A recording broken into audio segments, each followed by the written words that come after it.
Okay, so hello everyone, and welcome to the first Wheel to Wheel podcast. This is going to be the first episode, and our intention is to do a lot more. Normally, we would do this at the end of a season, but maybe if we see that the podcast has a lot of success, maybe we'll do maybe one every 3-4 weeks, something like that. For the first podcast, the first episode, the hosts will be YouShallNotPass, Practice, and myself, Cabidoom. And in this podcast, we're mainly going to speak about the drivers, but also the drivers that participated in the Wheel to Wheel Championship, but also a bit about our history and about the format this championship introduced. So, without further ado, the first host is going to introduce himself. So, YouShallNotPass, welcome and please introduce yourself. Hey everyone. Hello to the viewers, hello to the hosts. I'm YouShallNotPass, obviously, like Kabi said, and I'll be the host for this podcast. So my real name is Thanasis Petrianos. Short for Thanasis is actually Thanos, so more people might actually be familiar about it. And I'm actually from Greece. I'm living there as well. I'm 23 years old. I'm currently on college. I'm studying on my 4th year, and there's actually gonna be like at least 1 or 2 more, so I'm gonna be a student for like a little bit more. And What are you studying? Sorry? It's software engineering. Okay, great.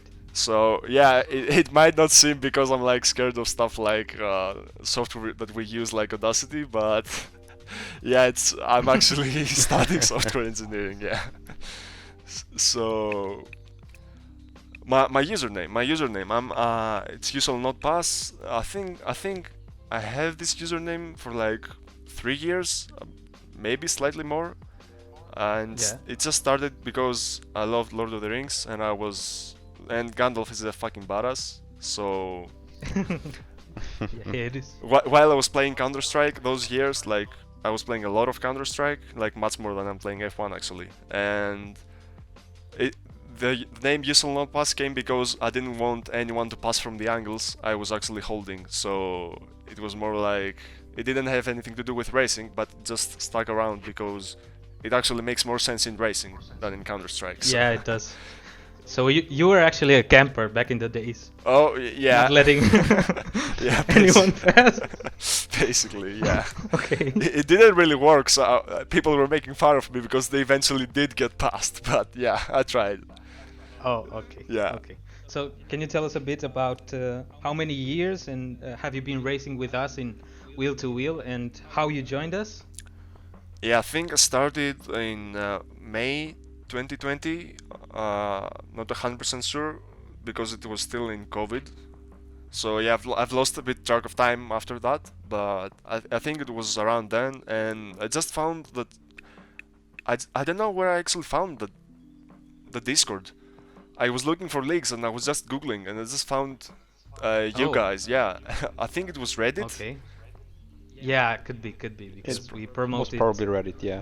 Yeah. And I remember like I joined Discord from the invite link, and after I wrote about you just responded in like the same fucking second. So I was like, okay, I'm here.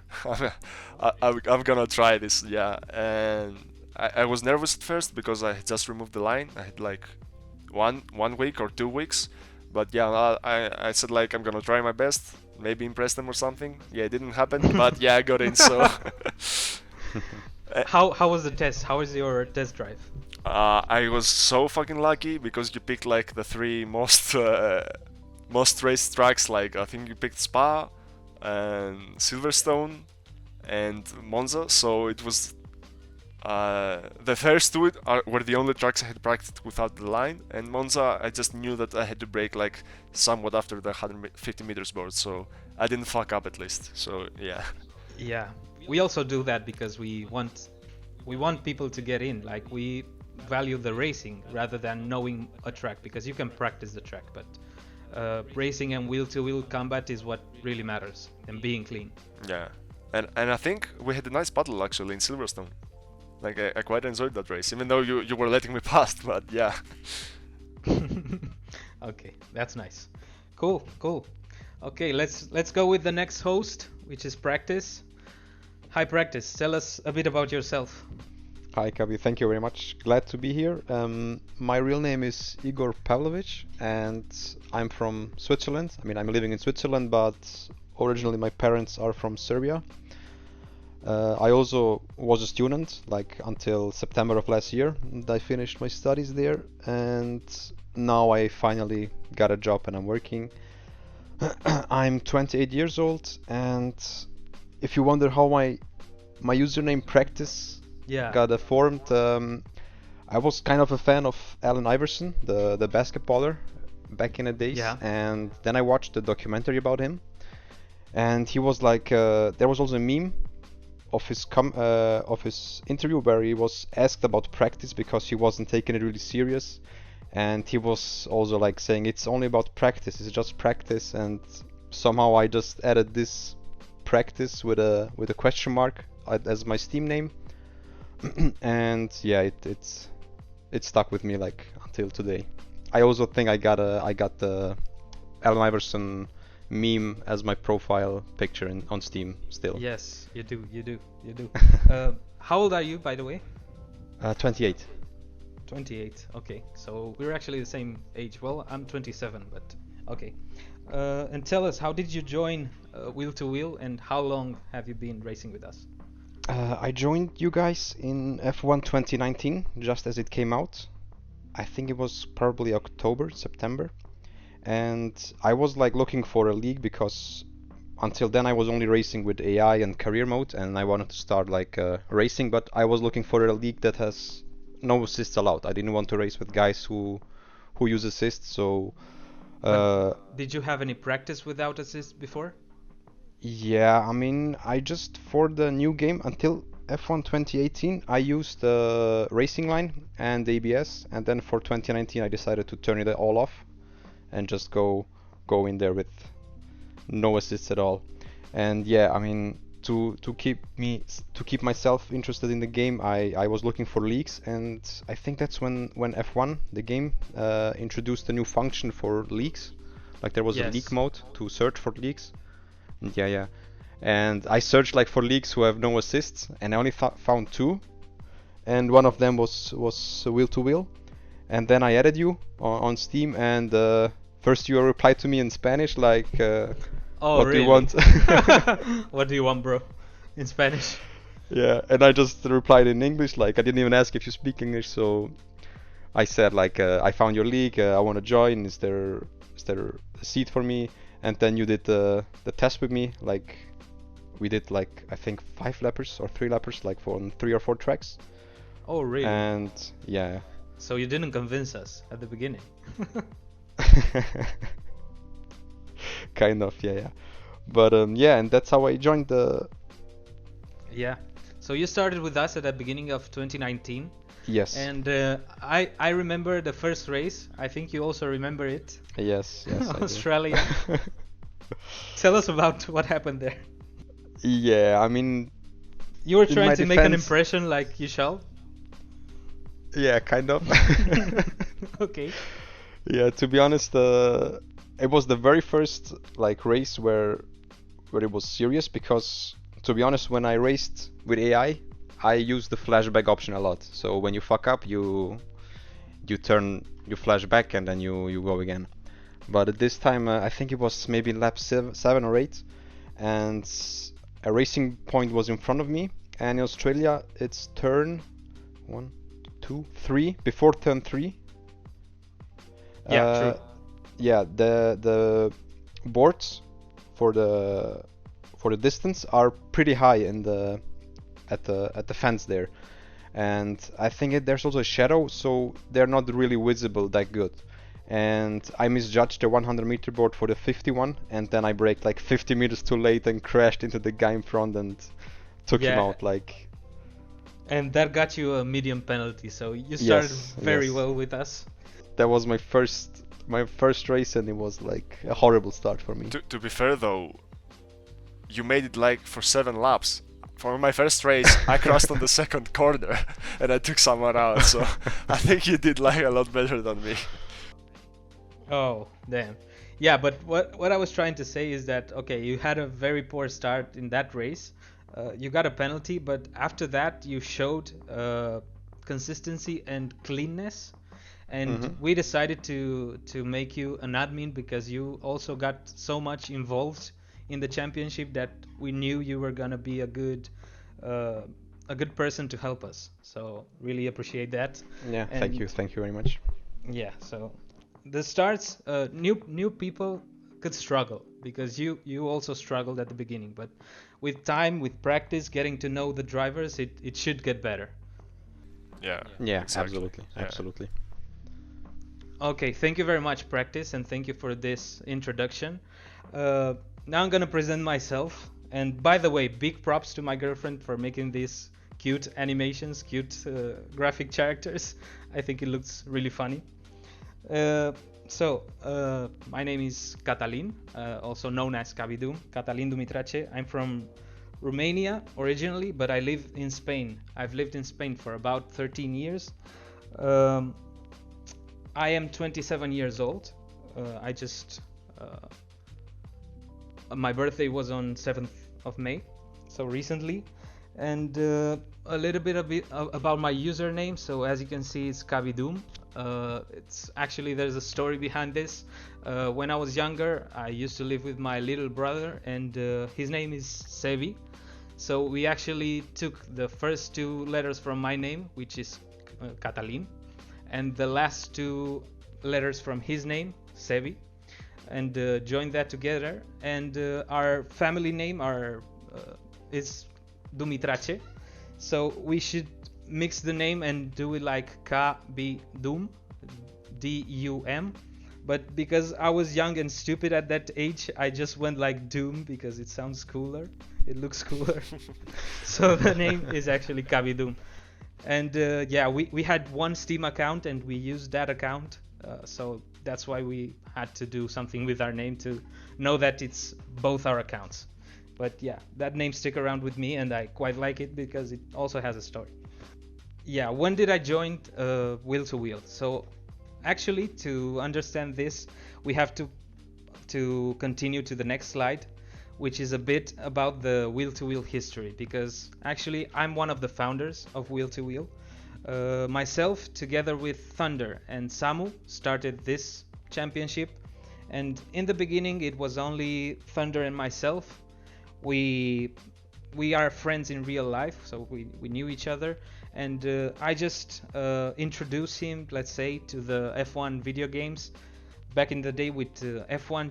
Back in 2017, both of us bought F1 2015.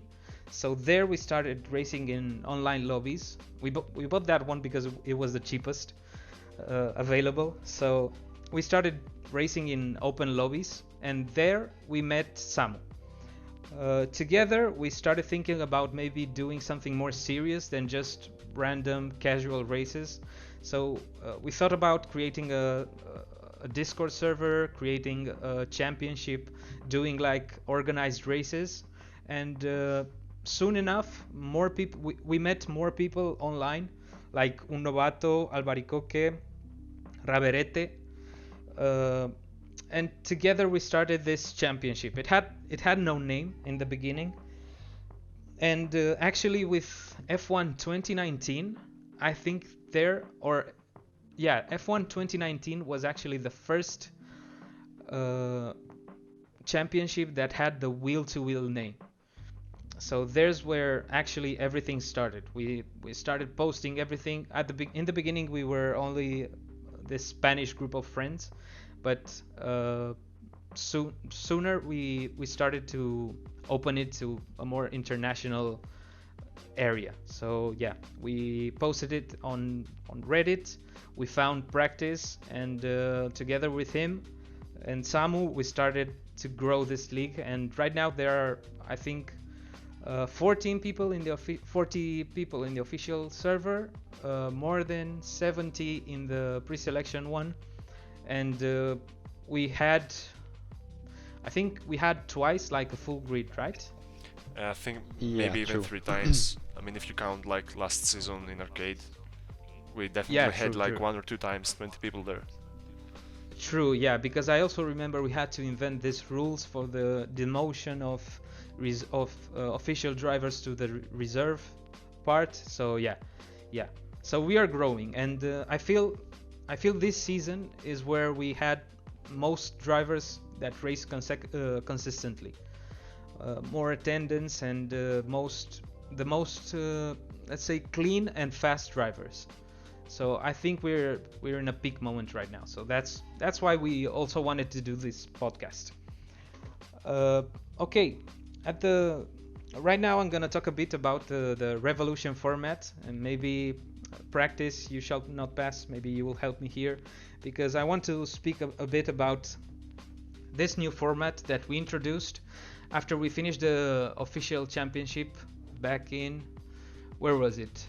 December or January? I think it was around January, I think. Yeah, after the new year, yeah, for sure. Okay, yeah. So, uh, what we wanted to do with this championship is avoid some of the mistakes that we did in the past with the arcade championship, because we like to, every time we finish the official championship, we like to introduce like this lighter version, let's say, of the championship, like more dynamic, more fun version, where it's not that serious, let's say, as the official one. So the previous arcade version of the championship, the format was the following. We had two races. The first one would be decided on a one-shot qualifying, and the second race would be a reverse grid race for all of the grid from the race one. Also, we didn't know the races beforehand. We spun a wheel 5 minutes before the race, and that wheel decided which race we were about to race. So that's the old arcade format. And for this season, we made some changes, some pretty significant changes. We did spin the wheel, but we did it a week before the start of every race. So you already knew a week in advance which race you were gonna race on the next Saturday, in the next Saturday. Also, not all the grid reverse positions, but only the top 10. So the championship started with the name Arcade as the previous one, but mid-season we understood that this was not right, because we saw that as you had the 2 weeks in advance to practice, people were doing that. People were practicing, and there was a real competition for the points, for the standings. And we understood that it's not much of an arcade season anymore. It's something different. It's an evolution from the official championship and from the arcade one. So we decided that we had to change the name, and we had to make the drivers understand that it was not an arcade championship, and it was a competitive season, right? It was a competitive championship. It was highly competitive, yeah. Like for the first two races, 2 weekends, I think everybody took it like very easy, but then from the third one it was game on, like like full on hard mode, yeah. Exactly. So I wanted to ask you, what do you think about this format in comparing it to both the official season and to the arcade one? I think, to be honest, I really like it, like especially compared to last year's arcade, because it doesn't reward griefing. Like you can't just DNF like cross first corner and start on pole, or just give up and say, yeah, okay, I'll just give up now, and then I'm gonna start like second or third near the end if you don't want to finish like fifth or sixth. It also rewards like consistency. There's like guys that can finish like P5 and they're gonna start P6 for the next race, which is still like a very good position with a chance to get into the podium. And I think what I also like is that it doesn't punish like the faster guys. Like if you finish like P1, then you don't start dead last. So there's still like something to there's still a reason to participate in the second race, let me put it that way. And like I think I'm not sure if you mentioned it, but it keeps the race like a bit cleaner because the slower guys might still like be outside of the top 10, but also they can also have the chance to try and go for the P10 and then start from pole and keep fighting for the second race, because it's still like a short race. It's like 13 laps or 15 laps in most cases. That means like you can actually defend like for a lot of it and just keep staying in the points. And personally, like, what I don't like compared to like the normal season is that it lacks tire management. Like every strategy is basically the same. Yeah. Strategy overall is like missing on these races actually. But I agree like with you completely what you said. Maybe what I think the difference is to the arcade one. I wouldn't say that I like it more or less, but it rewards like you said when you get into top 10. Like for example, when I spun out in Mexico, I was P12 or 13, and I was fighting so hard to get on P10 just to be on P1 for the next race. So it's not over. Even when you're on P12, you still want to fight for a top 10 finish at the end. So I think that's a different part from the usual normal arcade system we had. Yeah, I also think that it engages more with all of the drivers, because as we said, like if we have like slower drivers at the back end of the grid, they can fight for something in the first race. They can still stay motivated for the first race, because that P10 is like so important, right? Because once you get there, you know you're gonna start from pole in the second race. So it's what you guys said, like the previous years in the arcade version, maybe one driver would not care at all about what happened in the I'm talking about, of course, the slowest drivers. They would not care at all about what happens in the first race, because if they fuck up, they will get pole or a good position in the second race. But it's not the same in this season. If you fuck up in the first race in this season, you're still starting last for the second one. Yeah, indeed. You have to finish the race. You have to not make mistakes. Like, it rewards consistency, like I said. Exactly. Yeah. Okay. Yeah. So we've spoken about ourselves. We've introduced ourselves. We've spoken about the history of wheel to wheel, a bit about the new format, and now it's time to talk about the drivers. There are a few drivers that started with us this season but couldn't make it to the end for different reasons, but we also like to introduce them here. So we're gonna talk about first only about this season, right? So we're gonna review a bit their data through the whole season, see how they performed, and at the end of every discussion about every driver, about each driver, we're gonna give them a rating based on how they performed, based on their cleanness, based on their racecraft, and they're gonna have a score associated at the end of the discussion. So without further ado, let's start with the first driver. It's important to mention that the order is a reverse championship constructors order. So that means that the lowest constructor will start first. Okay, we're gonna speak about them first. So the lowest constructor right now is Haas. And how many points does Haas have, Practice? Haas has a total of 39 points.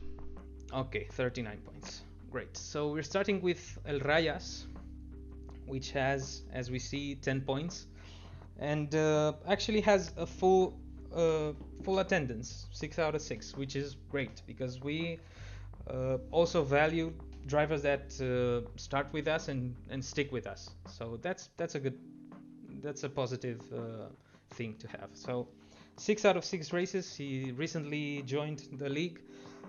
10 points. We can see he DNF'd once. Which race did he DNF? In the very last one, in the reverse race in China, actually. In the reverse race in China. Oh yeah, I remember. I think he forgot to put a setup. It was a wet race, so he retired because of that, I think, right? Yeah, I remember in the chat. Yeah, he said it while racing. I'm pretty sure. Okay, okay. And he's got a life penalty. Where was that? What race?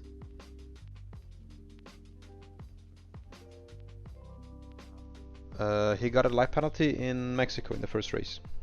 Okay, in Mexico. So the first few drivers, I mean, there's gonna be drivers that we don't really know that much about them, but still we wanted to add them here, and we wanted to give them like a score, a rating, just based a bit on our feels. Let's say feels. Is that the word? Feels. Yeah, sure. Okay, with them. So we can begin. Let's start with practice, and you can see here there are several parameters. It's the safety one, the pace one, and the racecraft one. And there's actually a formula for this, because we wanted to give the safety parameter, the cleanness parameter, more importance than the rest of them. And the safety one actually counts for 40% of the overall score.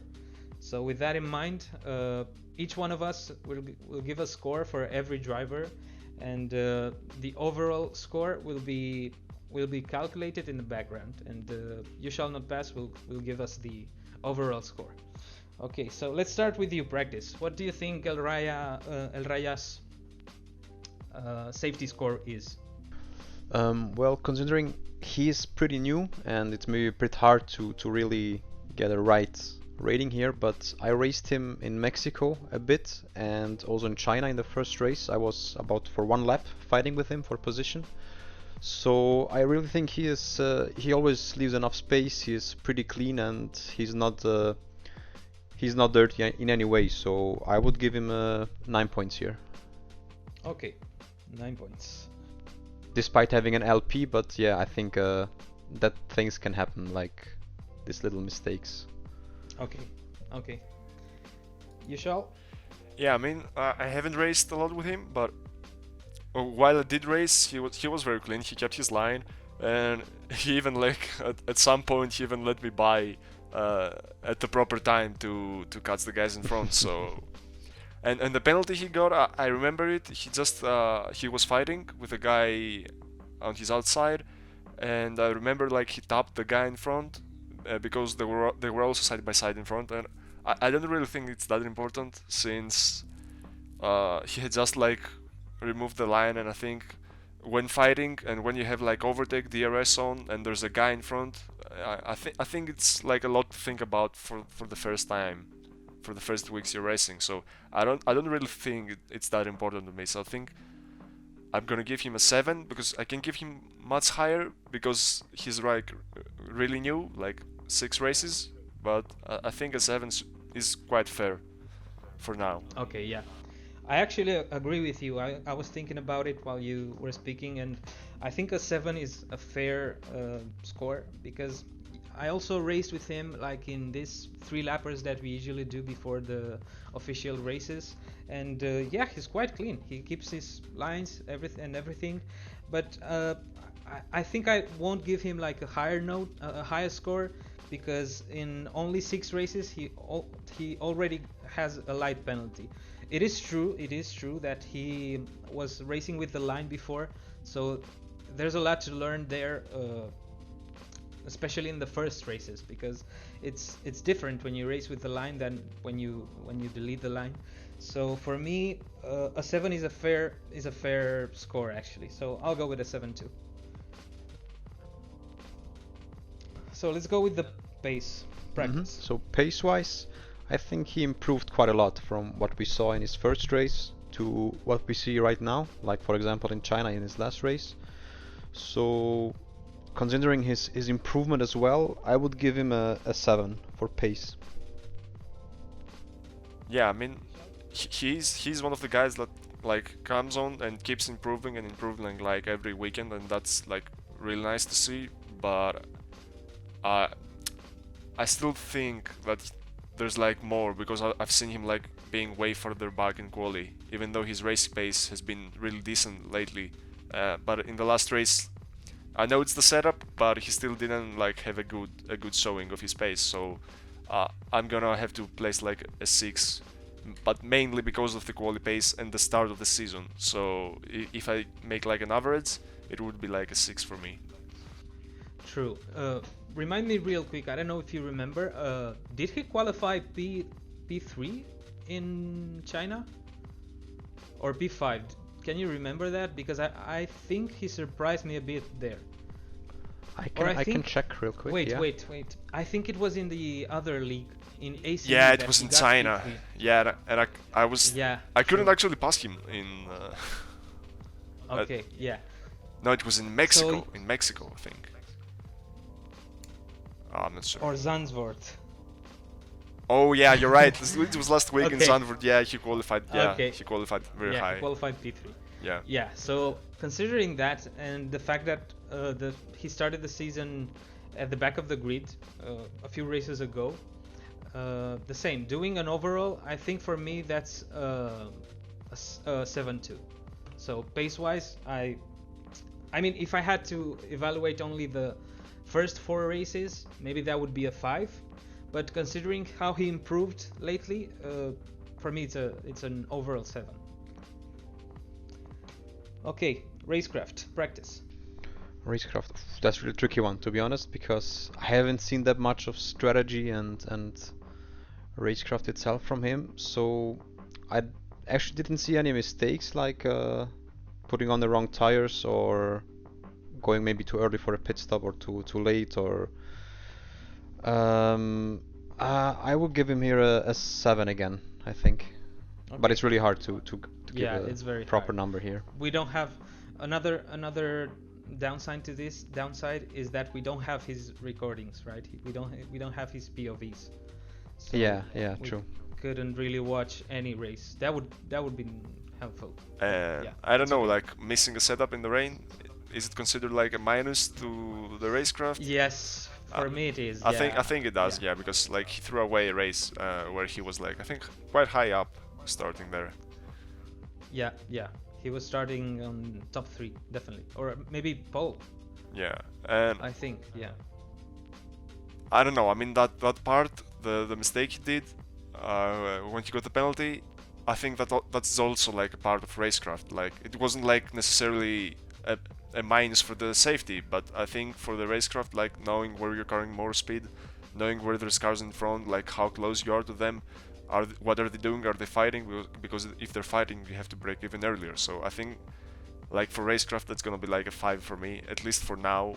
He's fairly new, so I think I'm like being a bit fair here. Yes, I agree with you, because also I think that's the only moment that we saw a mistake from his side, let's say in the racecraft category. But also that shows that in the previous 5 races he didn't have any major mistakes. So I think for me a 6 is a fair score. So can you tell me the overall ratings for Elrayas? Yeah. So for practice it's 7.8.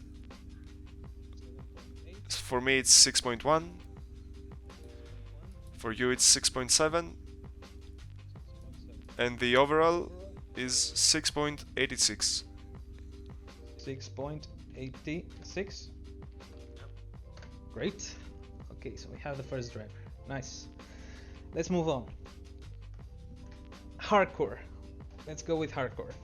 So, a bit about his data on the Revolution Championship. So he attended 22 of the 32 races. 29 points in the bag, which makes him like the lead role in Haas, let's say, for the current team, Elrayas and Hardcore.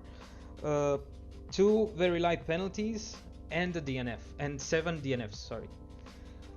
That's a lot of DNFs. Oh, that's for sure. 22 races. Okay, so Hardcore is not a new driver. He's been with us for some time. He joined the league, I think, in 2019. Stayed with us for some races. I think he got involved in some incidents, and that frustrated him a lot. And had to abandon the league for some time. Then he came back. I think he again had some issues, like in the races. He was not very happy with his performance overall, and he left again. And I think this is the third time that he came back, and at least this time he's attending more. I see hardcore almost every time almost every race I see him there, so that's a good thing. The problem from my side of view is that he has very bad luck, and he's most of the time at the back of the grid. Like, I'm not sure if it's a problem. If the problem is that he qualifies very, very low in the first race, so he screws up his whole weekend at the beginning, or incidents in the race, but which doesn't seem to be the case because he only has 2 VLPs. That's not really that bad. But yeah, shall we start with the ratings? Yeah, sure. So from my side, I think safety rating, I would give him a 5 because he only had 2 VLPs this season, but you also have to consider that he was almost every race at the back, and he didn't have any real fights there. And I know every time, like from previous seasons, he's a bit it's a bit tricky to race with him sometimes. I mean, he can be super clean in some races, but other races he can, like, I think maybe he loses focus for just a moment, and then something can happen. So I think a 5 is a fair rating here for him. But are we also considering previous seasons though? Because I think we should only evaluate the drivers from this season. Because with the new drivers, for example, we don't have the chance to to evaluate the previous performances. So I think maybe we should stick with this season. Yeah, true. Okay, but I had then I would say, but I had still quite a bad experience with him in Singapore. He was braking like a few meters earlier than you should, and he was doing some weird moves, so I would give him a 5 here still. Yeah, okay, that's fair. Yeah. Okay. You shall. For me, I've actually rarely seen him on track. Like, it was always like the opposite. If he was starting in the front, I was like starting like P10 or like I was disqualified or something. So I haven't really raced him, but I've also haven't seen him like do anything erratic, like practice said. I think though the penalties like actually speak for that, but I'm not really sure because I haven't had any experience with him. But I do know that he defends hard, but that's a good thing in my book. So I think I'm gonna put like a 7 here. Okay.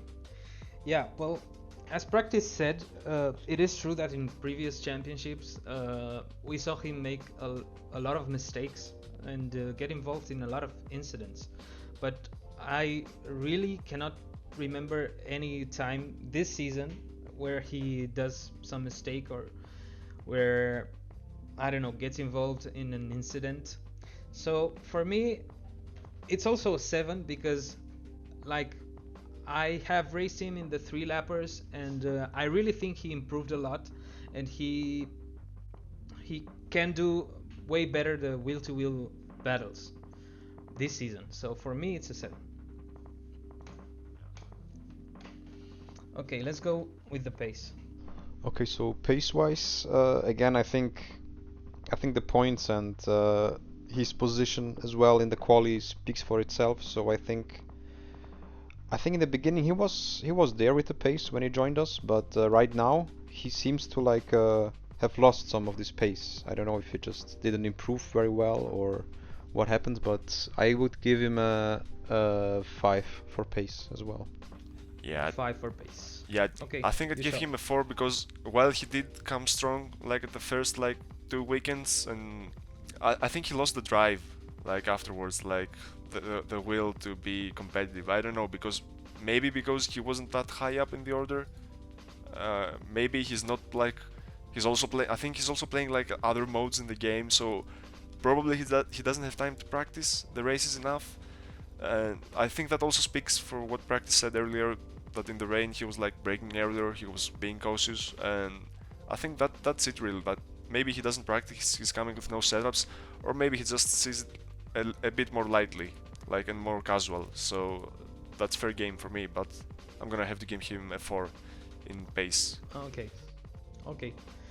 I'm gonna be a bit harsher on this one. I'm gonna give him a 3 because I cannot remember a good race from him. Like you say, oh, he's P5 or P4, or he's really good in this race.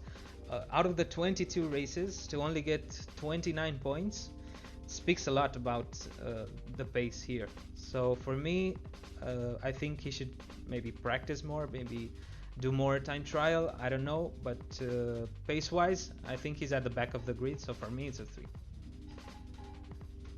Okay, let's go with racecraft. Okay, racecraft wise, that's again really hard for me to say because I haven't raced him very often.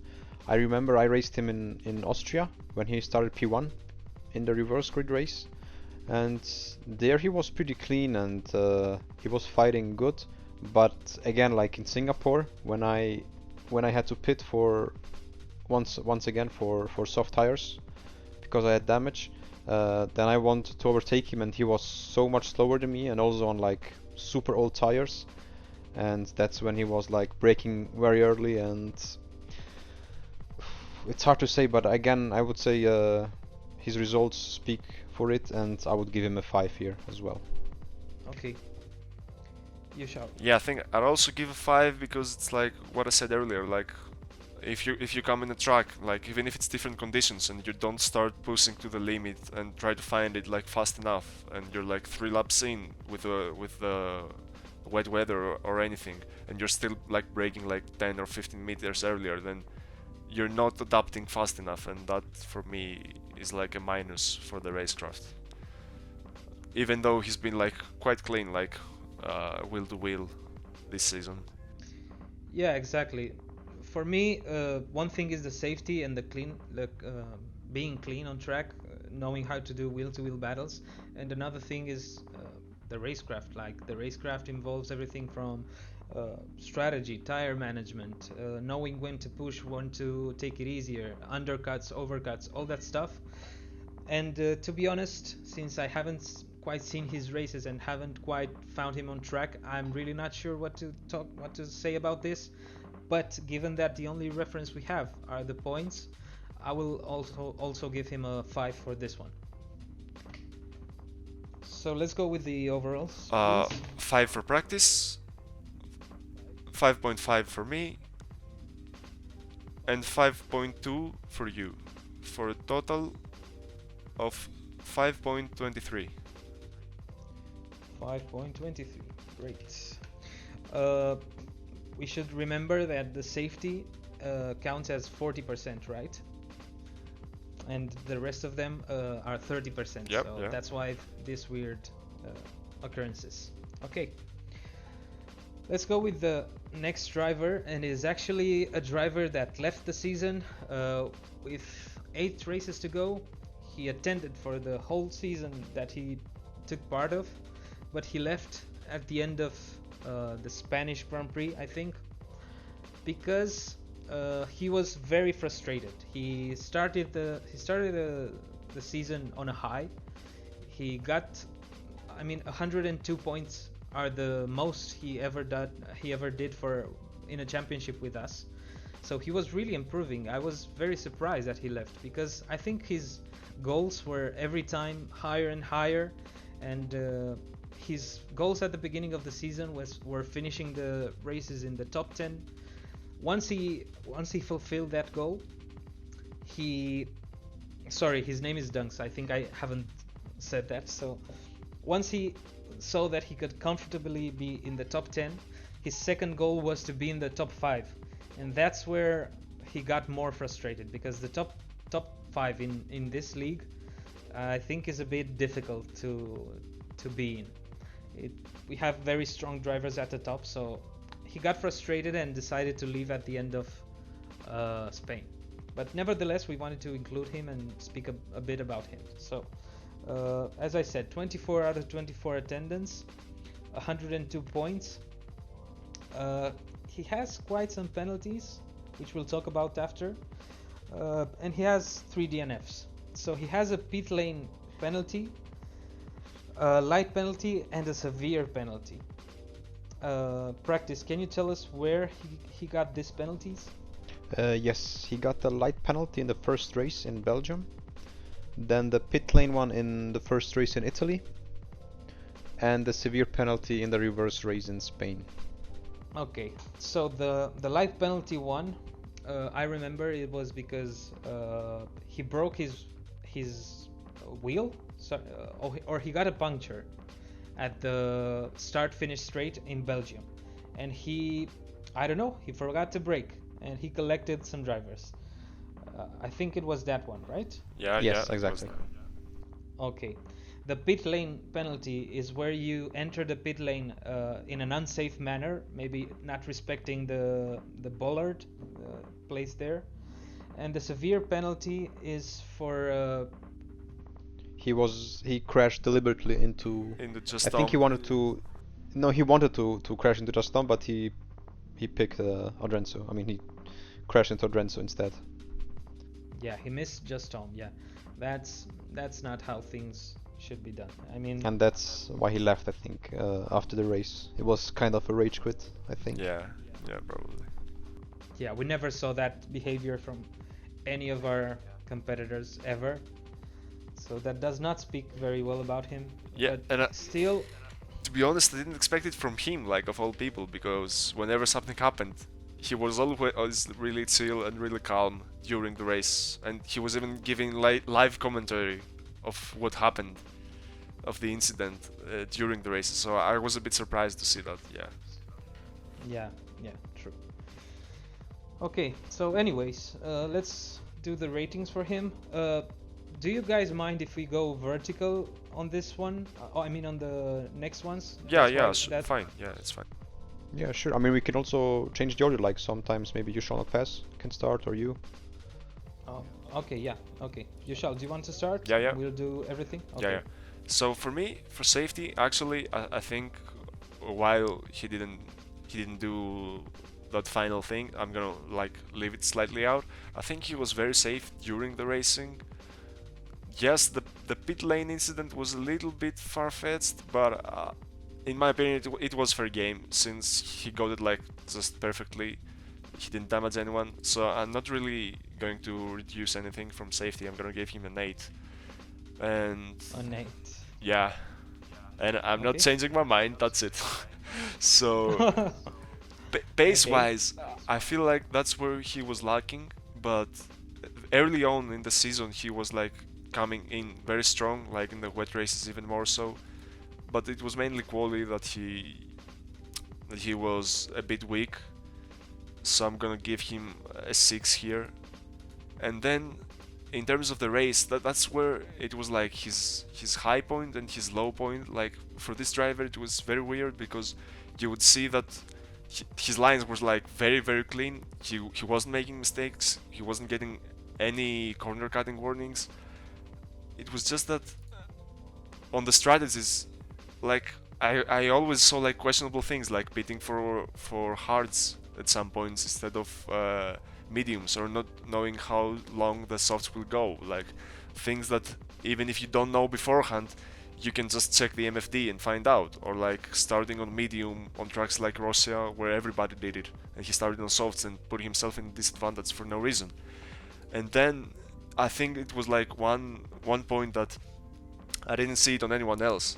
Like he was starting the races like really slow and kept dropping positions, and then as the race went on and the tire wear got higher, he was actually getting faster because he was getting warmed up to the track. So I think that's also like something he didn't like, because at the start you'd see him drop places and he was getting frustrated, and I think that's one reason why he got demotivated and didn't want to continue with the league.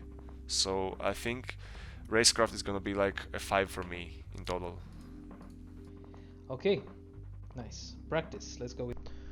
Okay, so on safety one, I have to disagree with YouShallNotPass here, because I think the penalties speak for themselves, and also for my own experience with racing with him wheel to wheel.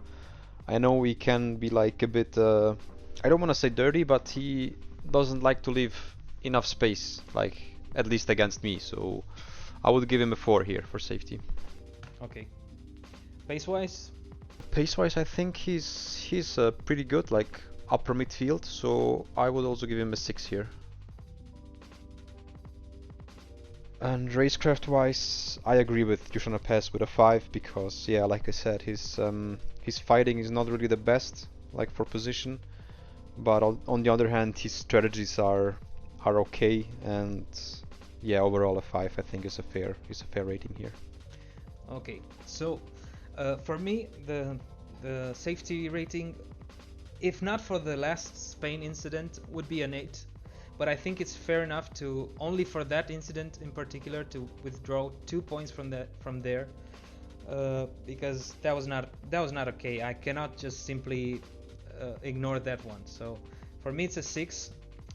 As I said, it would have been an 8 if not for that incident, and not higher than 8 because my personal experience with him, showing also his streams and whatever, I saw him that some of the times when he's in wheel-to-wheel battles, let's say turn 1 Monza or whichever corner you want, when he overtakes a driver, maybe he is not very aware that going into the corner there is still the other driver there, and maybe he just closes the door a bit too aggressively. So I think, from what I remember, that's one of the issues with his safety rating, let's say. So for me, if it was not for that last Spain incident, it would be an 8, but for me it's a 6. Pace-wise, I think he really improved from when we met him the first time. He was at the back of the grid consistently, and he really surprised me in the mid-season. He really surprised me. I was actually some of the times I was struggling to get to him, to overtake him, to follow his rhythm. So for me, pace is actually a 7. He's not in the top 5 maybe, but he's definitely fighting for top 7, top 6. Yeah, he should definitely be there. And racecraft wise, I think he's not the best in maybe managing the situations, managing the strategies. Maybe he misses that spark that of reading the race, let's say, at a moment maybe doing something bold that actually makes sense and getting and taking advantage of a situation. Let's see, he normally, I think he has the script of the race and normally he follows that, and I think he's not very capable of reacting to different scenarios, but it might be also my impression. So for that reason I'm gonna go with a 6. So let's see. So 4.9 for practice, 6.5 for me, and 6.3 for you, for a total of 5.9. But you can really notice like the different experiences we've had with Dunkz. Like for me, in terms of safety versus practice, for example, I think he was like way too safe, and like that led to him being like overtaken and getting dive bombed, and I think that angered him even more, especially in Spain or like in Italy where he got dive bombed by Tom and he lost the car on the curb. I think that's why I gave him a higher safety rating, because he was actually like a bit too lenient in my experience at least. So that's what I want to say. That's why for me it was also an 8, but that last incident is not acceptable, to be honest. Yeah, it's, for sure. Yeah, deliberate and it's intentional and it's not okay. So that's why for me at least 2 points should be subtracted only for that one. So that's why. Yeah, I agree because I would have given him 6 if it wasn't for the SP, but the SP in the end was also like a 2-point deduction for me, like you said, Cabi, for you as well. Okay, so the next driver will be DrBunhead. Yeah, he's a new driver. He joined for about a few weeks, actually since 14 races ago, and he has an attendance of 8 races. He scored 15 points for AlphaTauri and has 3 DNFs so far. So in 8 races, 3 DNFs. That's not a good stat, but Okay, let's continue. He's got also a medium penalty. Where is that from? That was in the reverse race in Mexico. Oh yeah, yeah, where he dive bombed me, and I don't know if it was Rial. I think it was Jordi, but I think in the end he reclaimed himself for the True, true. for the He fault he did. acknowledged the mistake. Yes, He, yes. actually, he's a clean driver, but I don't know what happened there because he usually doesn't do like stupid mistakes. But I don't know. He saw me losing the car a bit and went for a cheeky move. So yeah, that's what happened there. Although to be honest, 15 points in 8 races are not a lot of points. Also with the reverse grid format, where you have more opportunities. So yeah, let's rate him. I'm gonna start if you want. Safety wise, if it wasn't for that medium penalty, I would rate him very, very high. I'd give him almost a 9 maybe, but with that medium penalty, I'm gonna say 7.5 for him. Pace wise, I think he's quick, but I think he also does some mistakes which makes him lose some places and not get those great results.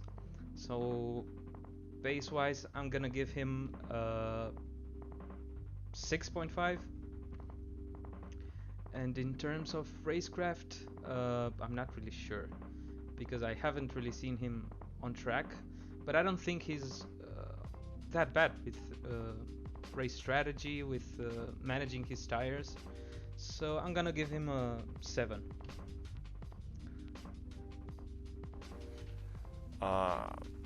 For me personally, first of all, I think he's a really nice guy, and even from the start when he joined, he was like joining the voice channels, and it's always nice to see when someone is new.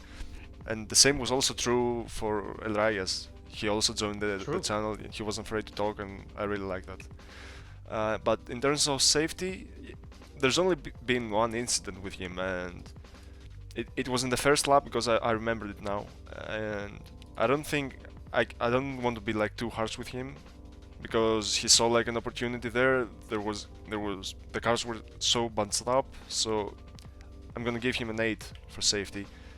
But he's also a new guy, so bear in mind that like for next season that could potentially change into a lower or higher grade.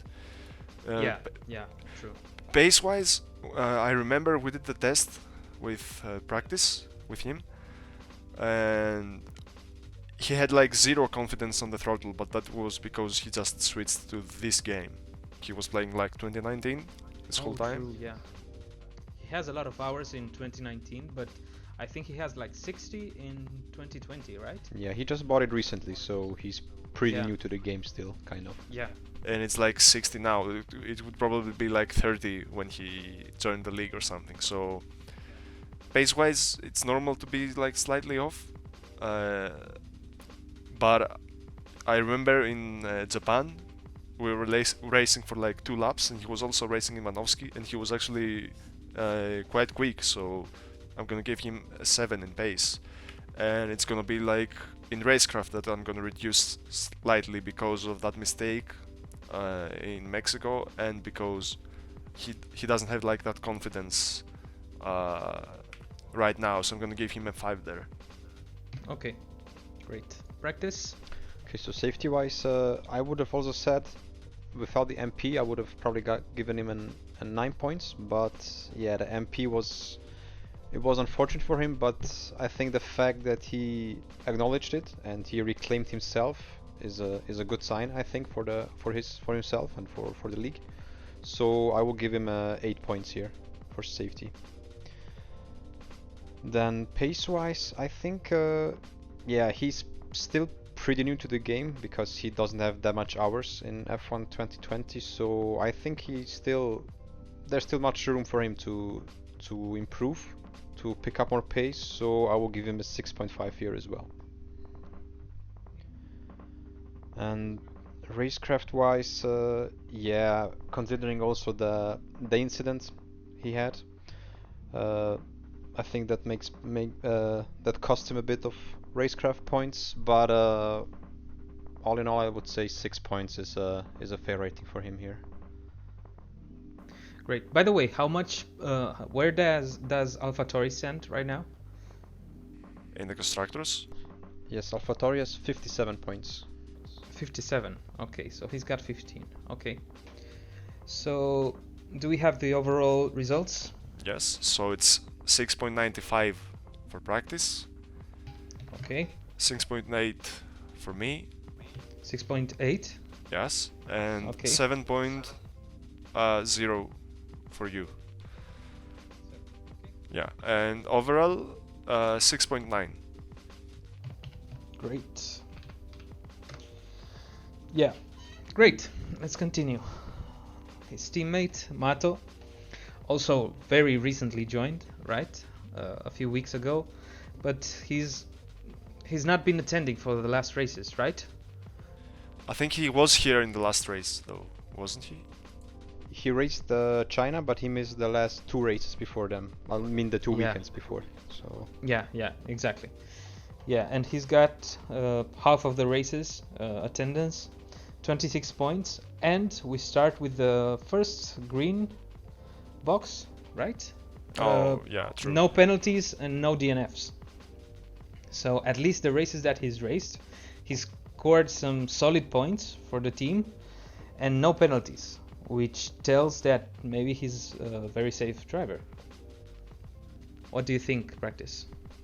yeah, I agree. I mean, I raced him in Silverstone, I think, a bit, and also in the test, I remember he was pretty clean and he always left enough room. So safety-wise, I will give him a 8.5.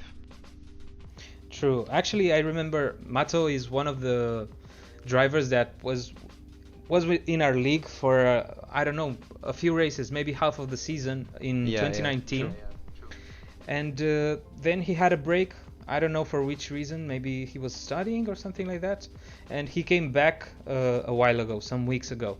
And I remember the test with him was very good. I had a great time. He put on a show, to be honest. It was a very nice test. It was fun, actually. And yeah. There were nice battles. Yeah. Okay, pace-wise? So pace-wise, I think he has more pace than he actually showed on the races. But I think he maybe lacks some practice for the tracks before race weekends. So I will give him a 7 here for pace. Okay. And last, racecraft? Racecraft-wise, I will give him a 6 because I saw some weird actions from him, like during the safety car, where he went like side by side with some guys, and I don't know if he was trying to overtake or something like that, but I think his strategy sometimes costs him the places. I think I don't know if it was in Silverstone, where I think he pitted like too early, if I remember right. So I think the strategy is like maybe a weak point for him. Okay. Well, okay, I'm gonna continue. Safety, I'm gonna give him a 9, to be honest, because he hadn't have any incidents so far, and I can't remember him being dirty or whatever, so I don't know, I have no reasons to give him less.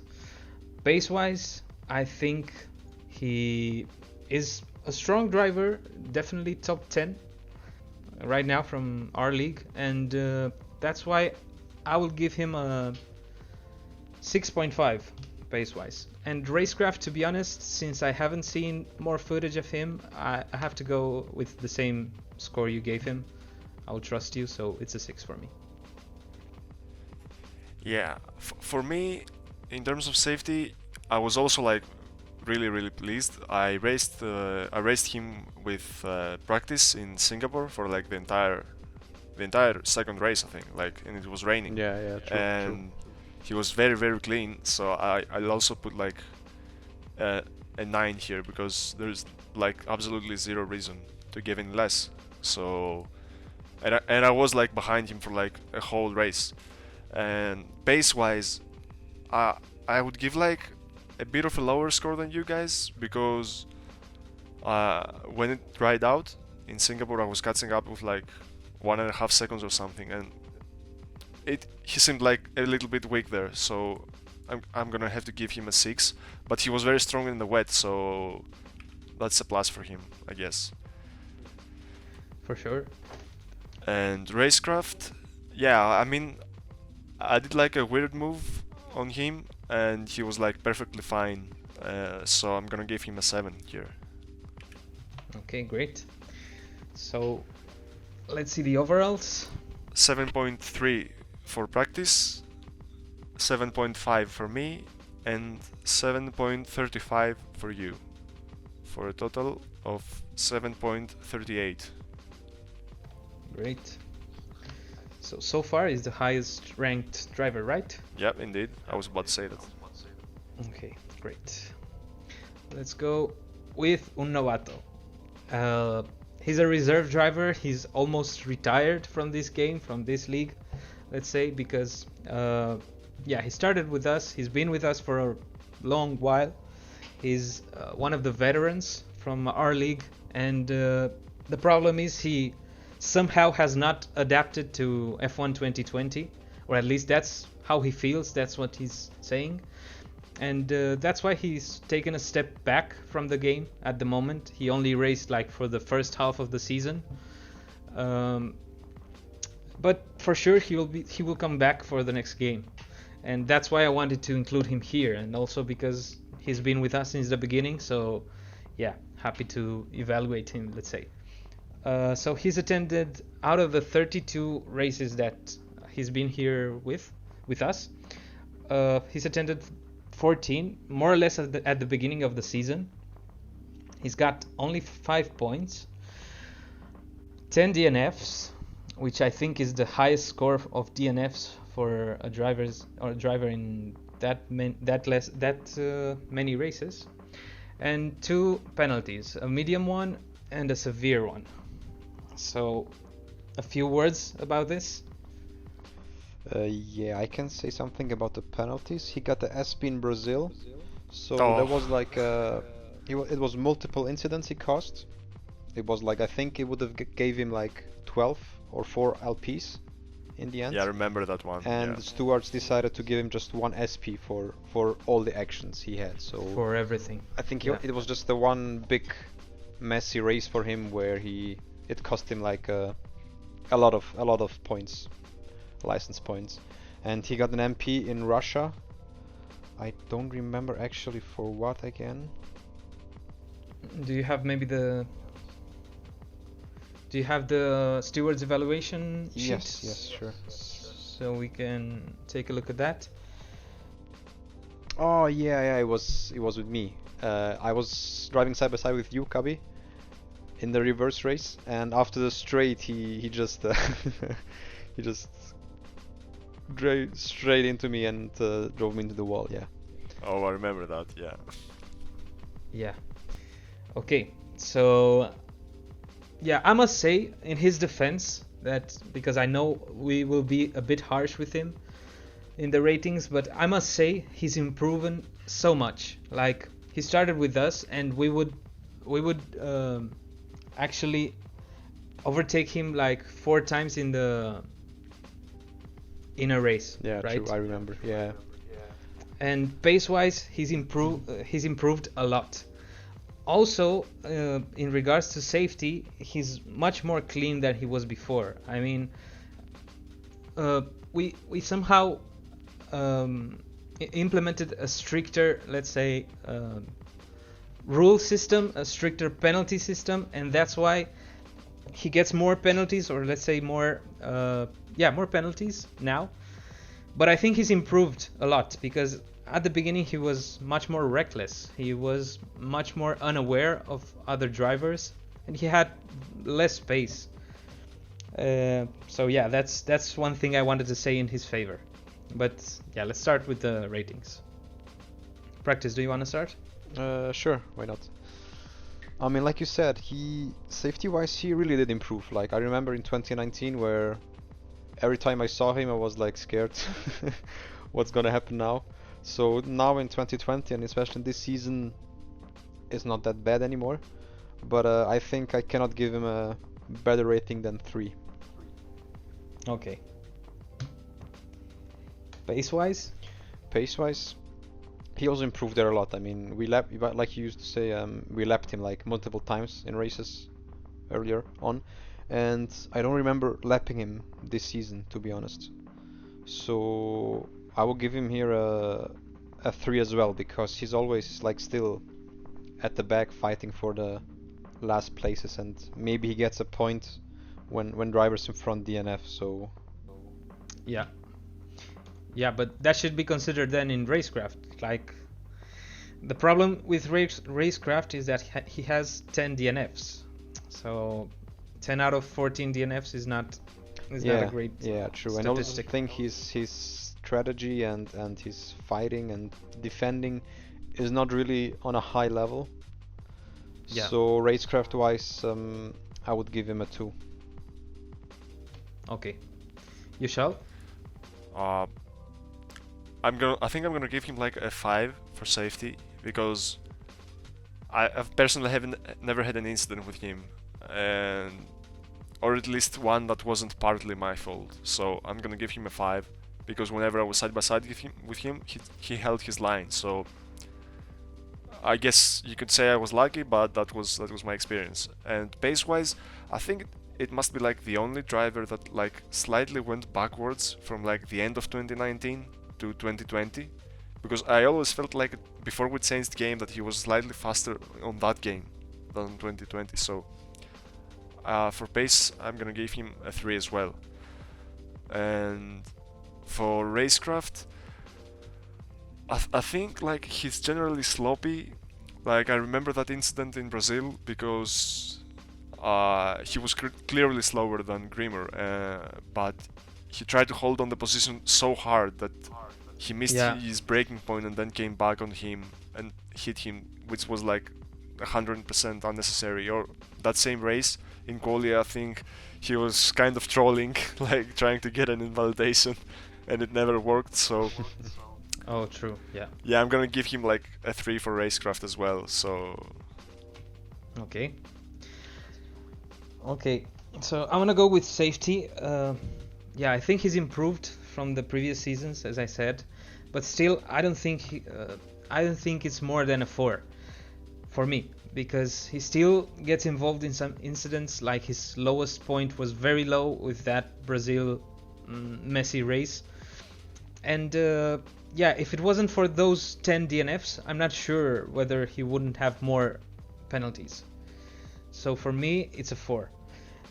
Pace-wise, I really disagree with you on that YouShallNotPass. I really think he improved a lot from previous season, because as I was saying, I don't know what's the word for when the leader overtakes you? you're being lapped, but Yeah, true. Yeah, because in 2019 and in the 2020 official championship, he was being lapped twice, 3 times, 4 times and he got better and better every time. So for me, pace-wise, it's a 4.5. And racecraft-wise, I'm gonna be real harsh here, because I've spoken to him, I've explained him a lot of times, given him advices, and I don't know, I don't see an improvement in the racecraft part. One of the major mistakes he does is whenever he gets, like, let's say in the first race a good position in quali, for example, or in the second race a good position in the grid, because yeah, he finished in front or whatever, he's fighting so hard in the first laps, in the first 2-3 laps, he wastes his ERS in the first lap like almost 100%, and he doesn't have this race intelligence, let's say. He's not aware when to push, when to stop, which drivers he's racing with, which drivers he has a chance with, when to focus and not bin it into the wall. So for me, it's gonna have to be a 1. because other times, like in Brazil, for example, when you have Grimur or myself or practice or whatever behind, and you're pushing like crazy without any sense, that's gonna end up pretty bad, either for the other drivers or for yourself. So I don't think it's a wise thing to do. So for me, it's a 1. So that's why he's so fast in the straights. Like, I always had trouble overtaking him because I couldn't reach him. So in the first laps he's that makes sense wasting now. all his ERS. Yeah. Okay, let's go with the overall score. So 2.7 for practice, 3.8 for me, 3.25 for you, for a total of 3.25. Okay. Okay. Let's go to the next driver, Lucario. Oof, not much to say about Lucario because he's only raced 2 races, so I think this should be a quick one. 2 races out of 12. He only participated in the first 2, I think. Yes, exactly. In the first 2. That was in UK, in Silverstone. Yeah, and then he never showed up. Yeah, 4 true. points, which he won in those races, and no penalties and no DNFs. But I don't think this is very meritorious because he only raced twice with us. Yeah, true. But maybe for his defense, he wrote me a message that he will be racing from the next season on because he had like school projects and tests to prepare for, so he had no time to race actually. Okay, the point I'm trying to make is these ratings are not gonna be accurate. Yeah, at true. all, I mean, it's 2 races only, so. Yeah. I don't know. Let's do it. Yeah. Yeah. So safety-wise, I will give him a 7 here because I raced him in Silverstone, in the only race he raced, so he was pretty clean there. Pace-wise, he was pretty okay. It's hard to say like where he stands right now. It's only 1 race, but I will give him a 6.5.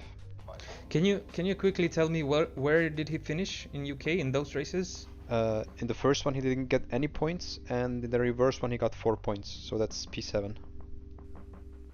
That's not bad actually. P8, sorry. P8, okay. For the first race is not that bad. Yeah, true. And there were a lot of people in Silverstone. Sorry? There were a lot of people in Silverstone as well. Yeah, I think we almost had a full grid there. Yeah. True. Okay, so pace-wise? 6.5. 6.5. Okay. Racecraft? Really hard to say, to be honest. I'm going with 6 here. But I really don't know what to say here because I cannot really think about any good or bad things he did racecraft-wise. Yeah. Well, in my case, I haven't even seen him a single time on track. Like, I could check my recording right now and I wouldn't see him, so I have no idea what to rate him with. True. Maybe I think I'll copy you guys, so because I also have no idea. It was UK. To be honest, it was a very packed race because we had so much people, and it was very difficult to have a proper battle with only one driver and to be the new guy, let's say. Yeah. But yeah, I definitely agree with the pace rating because to finish P8 in Silverstone with overtaking so hard, it has to be like a 6 pace at least, in my opinion. Okay, so that's why. Fair enough. Yeah. True. So if we all have the same ratings, it's gonna be like 6.55 for everything. Oh, so you want to copy practice too?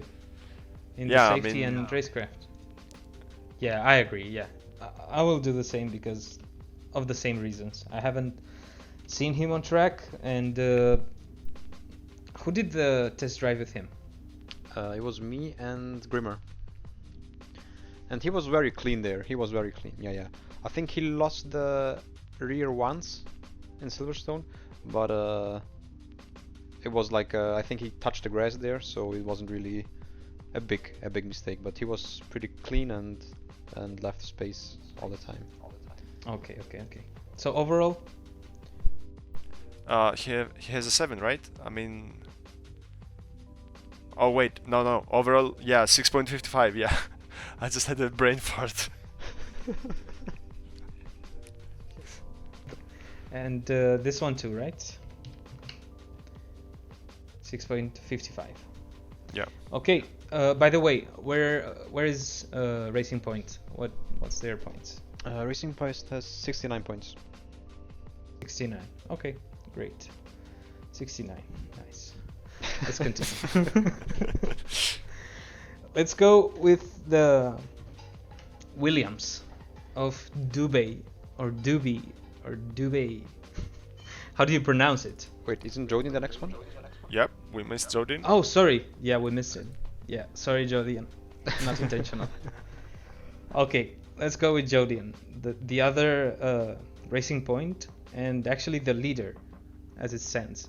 Full attendance, that is full props for him, and only one DNF, which is actually impressive. To not miss a race and only do a DNF, that's a very good point.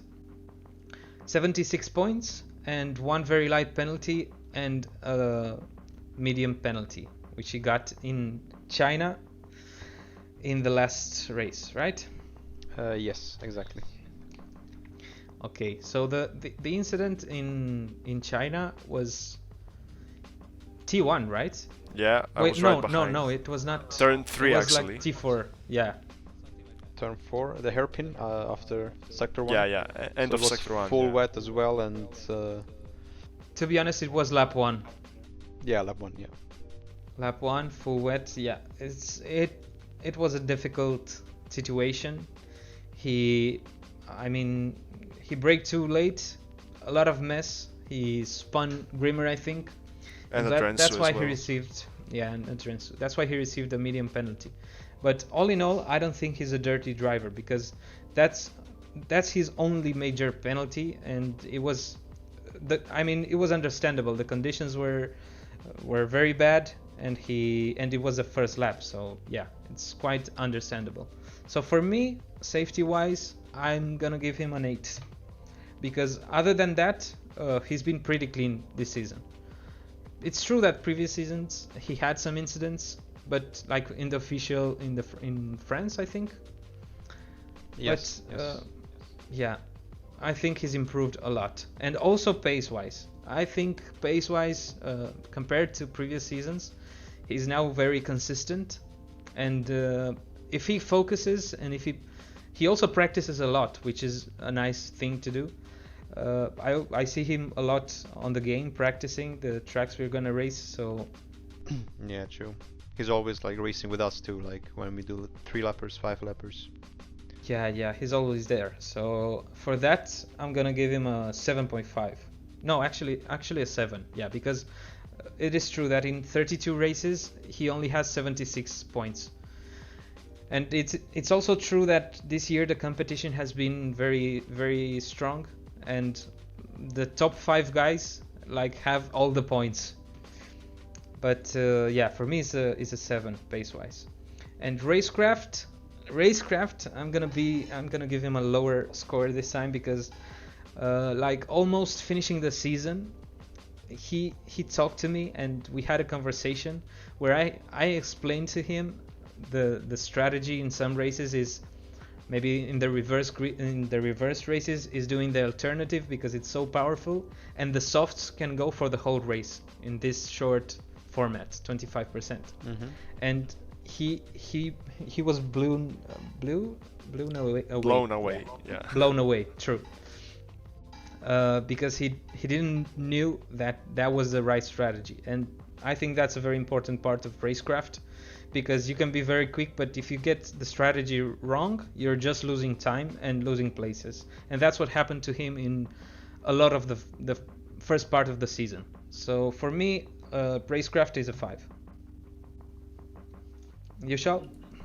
Well, for me, I think in terms of safety, I also have to agree here with an 8, and if there wasn't that last incident, it would probably be a 9.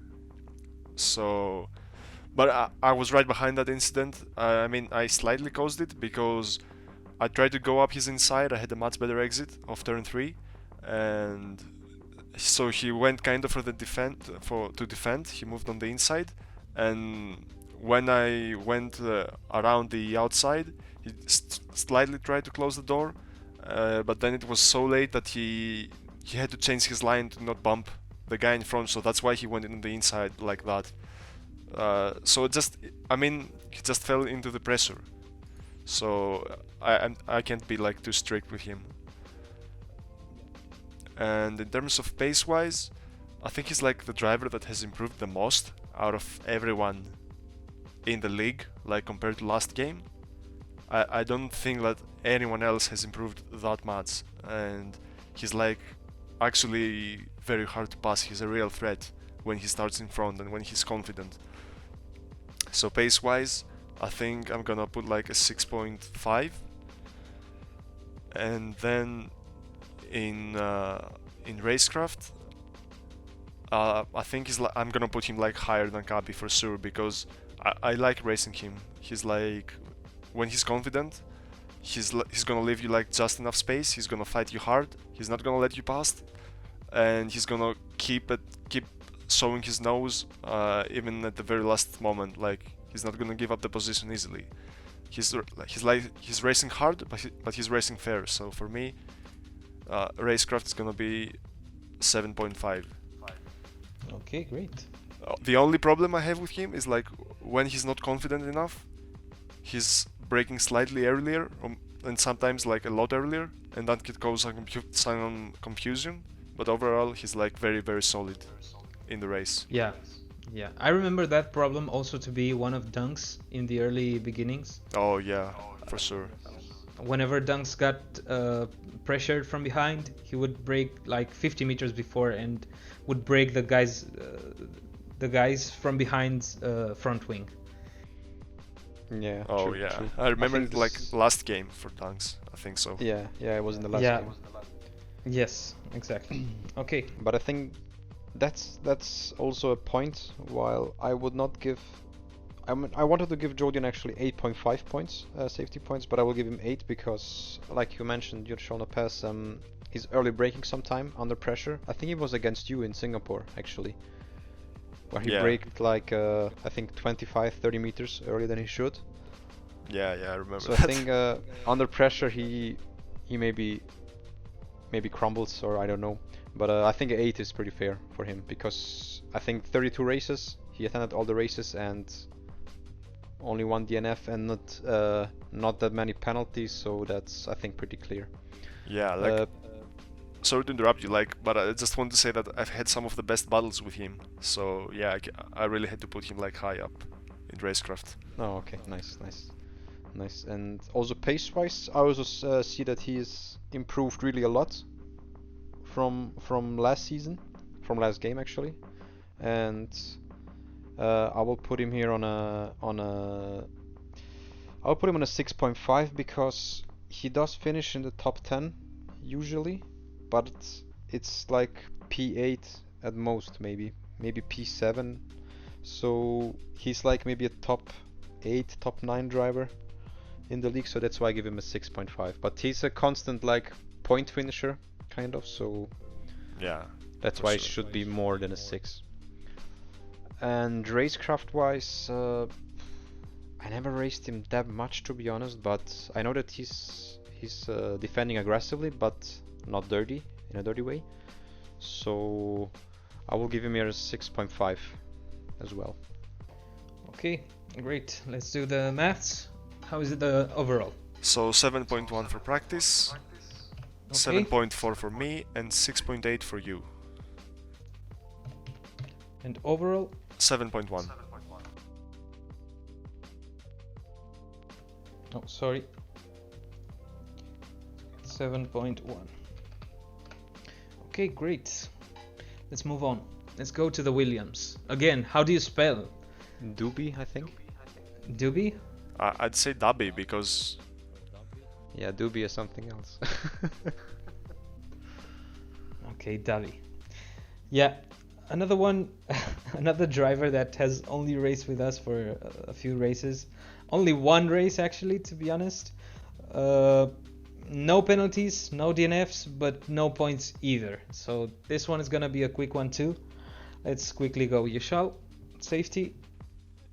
Yeah, I think I'd say 5 because like I have like no clue for him, so I have to put like the baseline. Wait, but would that be fair though? Who did the test drive with him? It was me Because- and Grimur again, I think. You and Grimur. Okay, Yes. and how did it do? Like the other guys, he was clean. He left space. He was not aggressive. It was nice to race side by side with him, actually. Yeah, so maybe you know him better than us. Yeah. I mean, I also raced him a bit in Mexico, where he did race. Okay. So I will give him a 7 here. Again, like Lucario, the same. Okay. Yeah. Pace-wise? Pace-wise, yeah, he didn't get any points in the one race, but he didn't seem to be that slow in the test, to be honest. So I think he might have some better pace than he showed in the race he did. So I will give him, but still I will give him a 6 for pace. Okay. And racecraft? Give him a 6, but I cannot tell you why. Yeah, I understand. YouShall, do you want to copy or? I think I'll copy, but in terms of racecraft, I'm gonna go 7 because I dive bombed him in Mexico. I just remembered it, and he left the space like pretty well, and rejoined on the racing line right after I was slightly in front of him. So I think that says something for me at least. Okay. So I'll Yeah. just copy like safety and pace, but I'm gonna be 1 higher on racecraft.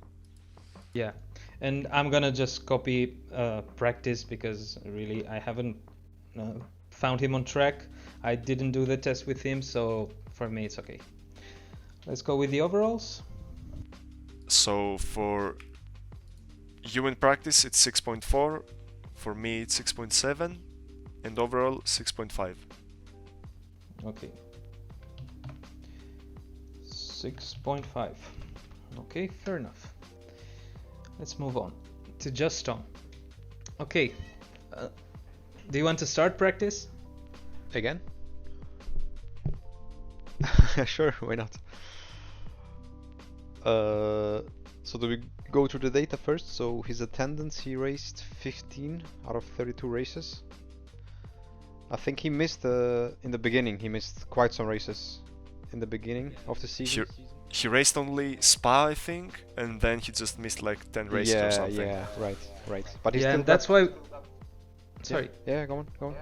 Yeah, that's why we decided to make him a reserve because we were getting a lot of new people in the pre-selection server, and yeah, we implemented this. Let's say it's not a new rule, but we started applying it that whoever is not attending races, whoever has a lot of penalties and whatever, will go to a reserve status, and the newer drivers will have a chance at an official seat. But yeah, I've spoken to him on that matter, and from that moment he started showing up to the races, and yeah, he's gained his place back, so now he's an official driver again. Is he like the Gasly of wheel to wheel? Like he got demoted from Mercedes to Williams? No, the problem is that yeah, he got to a reserve status, and a newer driver got his place. I think it was GottaGoFast. Yeah, exactly. And the only other car that was available was Williams, and Okay. I think we had to demote another guy for him to go to Williams, but yeah, he just got demoted for the attendance part, because if he's not racing, then we could fill that place with. Yeah, true. And he wasn't even checking in anymore for the races, so we thought like, okay, maybe he's not interested in racing anymore. Yeah, but then since he rejoined and kept attending the races and kept racing, of course he got promoted again. So a bit like Gasly, but not like Gasly. Fair So enough. yeah, and he also scored 92 points in 15 races. I think that's not bad actually. That's not bad at all, to be honest. For the races he's done, that's like Yeah. pretty impressive actually. Yeah, that's pretty good. But again, he has like quite some penalties. He has a rejoin penalty, 2 light penalties and 1 medium penalty, and they were all in one race, like in the reverse race of Japan, where he got them. That was a messy race for him there. Yeah, it was. I think he was just maybe overall impatient in this race and dive bombing maybe a bit too lot, so that's why he got so many penalties. And he had 5 DNFs out of his 15 races. Yeah, it's not optimal, but it's not that bad. True. The DNFs. Yeah. By the way, JustTom, he had like this. He was known for being the most harsh dive bomber of the league, but I think since he got some penalties for it, and we clearly told him about this issue, I think he took it.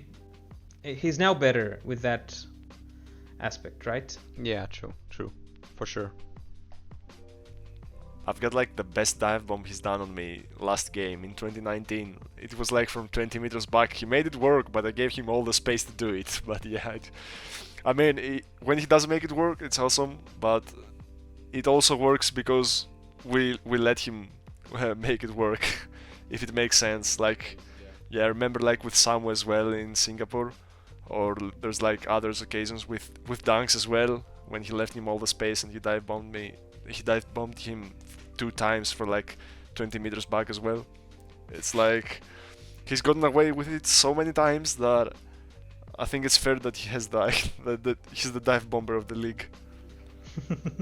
Yeah.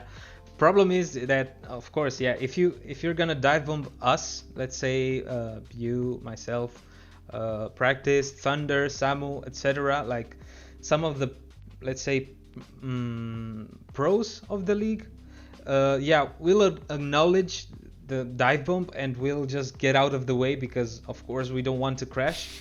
But I think if he does that, and he has done in the past to less experienced drivers, let's say, there's gonna be a crash, and there have been crashes for that reason.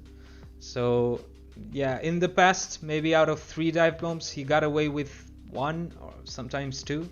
But yeah, I think he's more aware now, and he's not that reckless as before doing dive bombs. So that's a good thing to take in count. By the way, he has won 2 races, right? Or how many races? Or 1? Yeah, he has won 1 race. What race? It was the reverse grid in Spain. Reverse in Spain. Oh yeah, I remember that, where you blocked me for like all we the had race. the DRS train like for all the race. Yeah.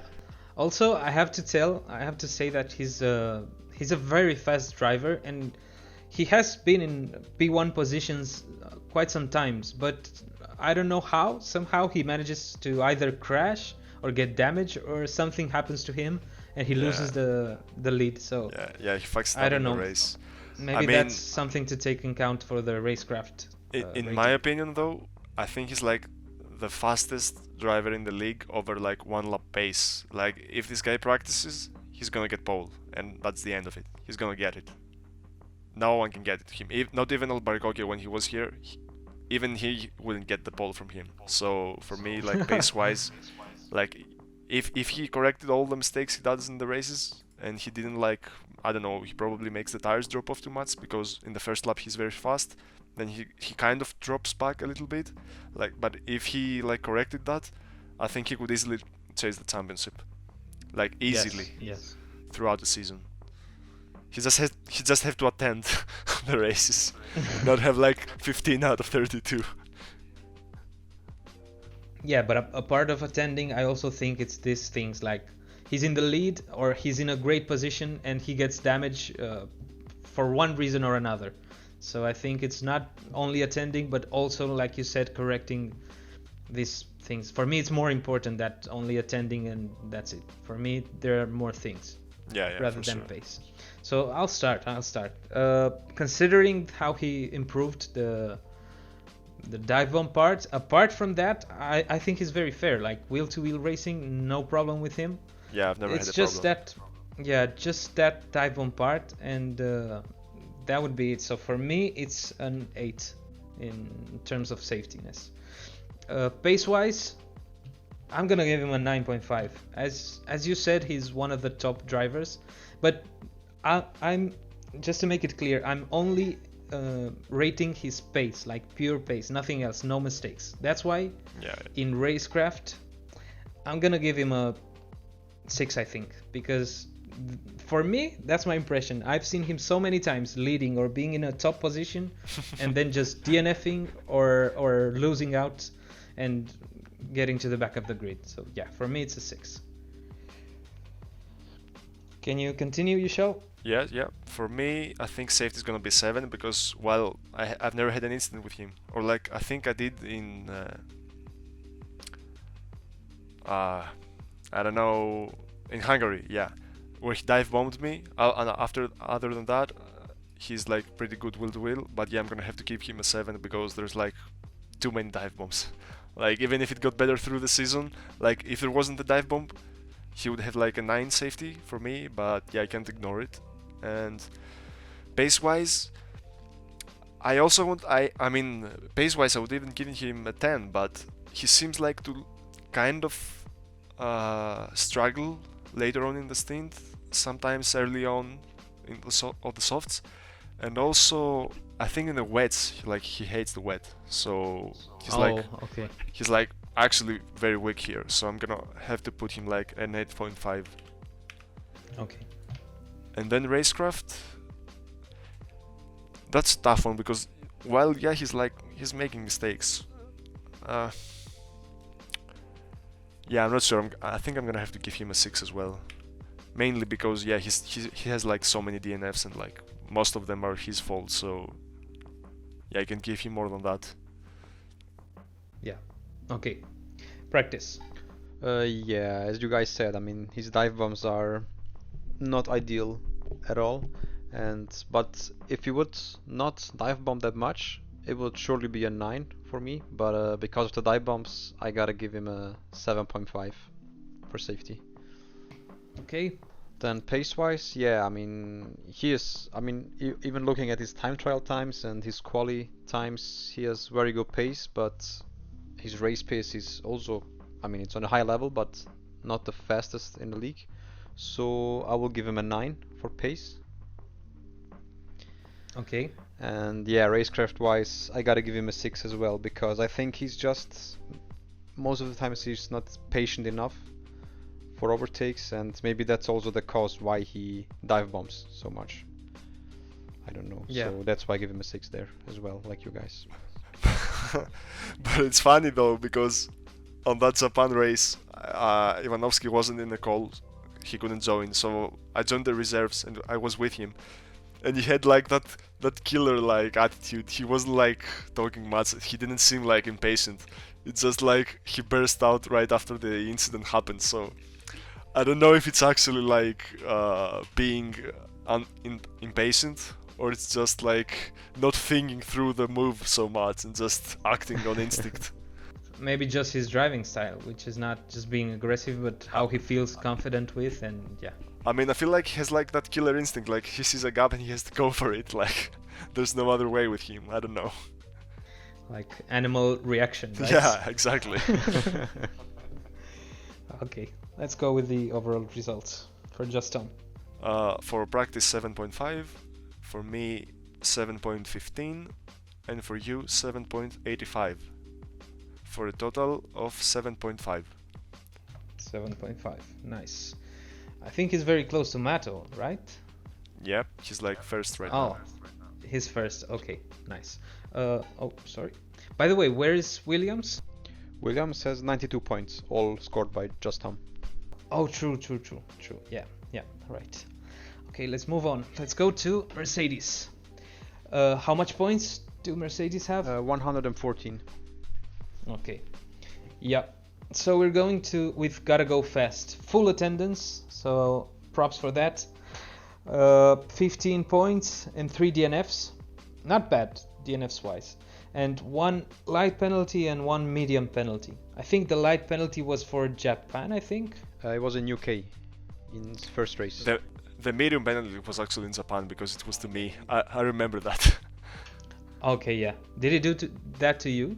Yeah, but I don't really blame him because he barely went off track, so it wasn't really like that dangerous of a rejoin. But I was so far to the right that he couldn't have seen me coming even from the mirror. So I don't Yeah. really like hold a grudge or anything. It can happen. But it totally broke my wing and sent me flying to the grass. So yeah, it should have been a medium penalty. Yeah.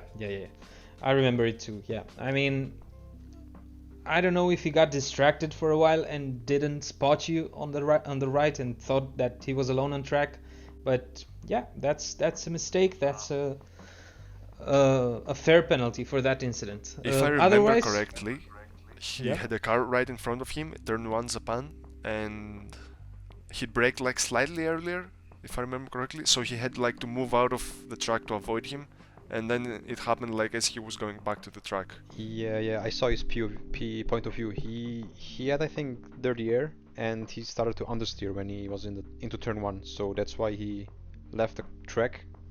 And I also think he was on the curb, so it took him even more out of the track.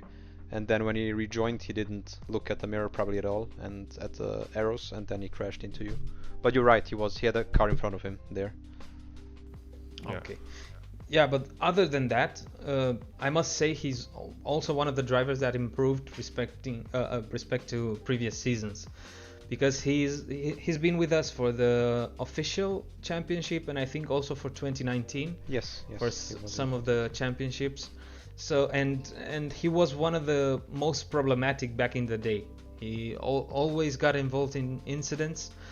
Got a lot of penalties back in the day because we also were doing like the full reverse grid races, and most of the time he started the second race in front, causing a lot of incidents. But this time I think he's taking it a bit more carefully maybe, and yeah, he's not been that problematic this year. Full attendance, props for that. 3 DNFs in 14 races are not a lot of DNFs, so that's good too. Especially compared to his last seasons in 2019, where he like DNF'd quite a lot, like 80% of the races, I think. So that's quite an improvement from him. Yeah, okay. So let's start rating him. If you want, I can start. Okay, so for safety reasons, I must say that he's still at the back of the grid. Actually, 15 points in 14 races is not a good statistic. So that's why I think he hasn't had many encounters with other drivers. So for that, for safety, I'm gonna give him 6.5. And pace-wise, I'm gonna give him a 5 because, yeah, I think he's being lapped in this season every now and then. Yeah. So pace-wise, for me, it's a 5. And racecraft, I don't know. The thing that he hasn't had that much DNF makes me want to give him a 6 pace-wise. Yeah, racecraft-wise. Practice. Yeah, I gotta say, safety-wise, he really improved, like from last season on in 2019. He really improved safety-wise, and now you don't have to be scared when going beside him or fighting with him for position. So I actually had, I think, some fights with him in China, I guess. Yeah, in China, the first race. So he was pretty clean, he left space, and apart from the penalties he had, I would also give him like 6.5. Pace-wise. Yeah, pace-wise, yeah, he's still at the back of the grid. He's getting lapped sometimes, so a 5 is the right rating here, I guess. Okay. And racecraft, I haven't seen that much of strategy and so on from him, but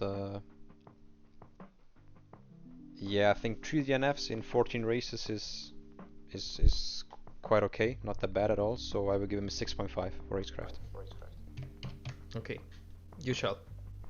So for me, safety, I think I'm gonna give him a 7 because honestly, I've been side by side with him like quite a few times, like more than I would guess actually, but he's never given me trouble or anything. It was just that one time, and for me, that's a bit of an outlier it can happen to anyone, and he didn't have like that much visibility from the right anyway. So for me it's a 7 for safety.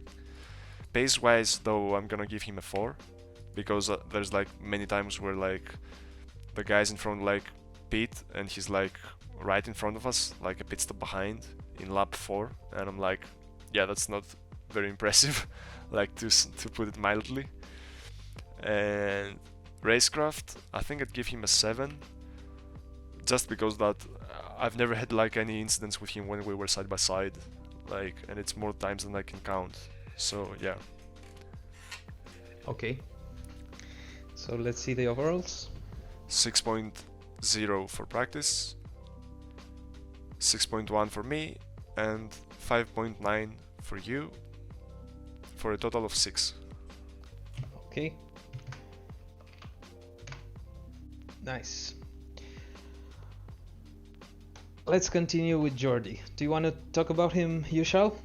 Yeah, of course. Like, I think he joined in Hungary, and Yes. since then he's joined pretty much every race, like apart from some of that he couldn't do.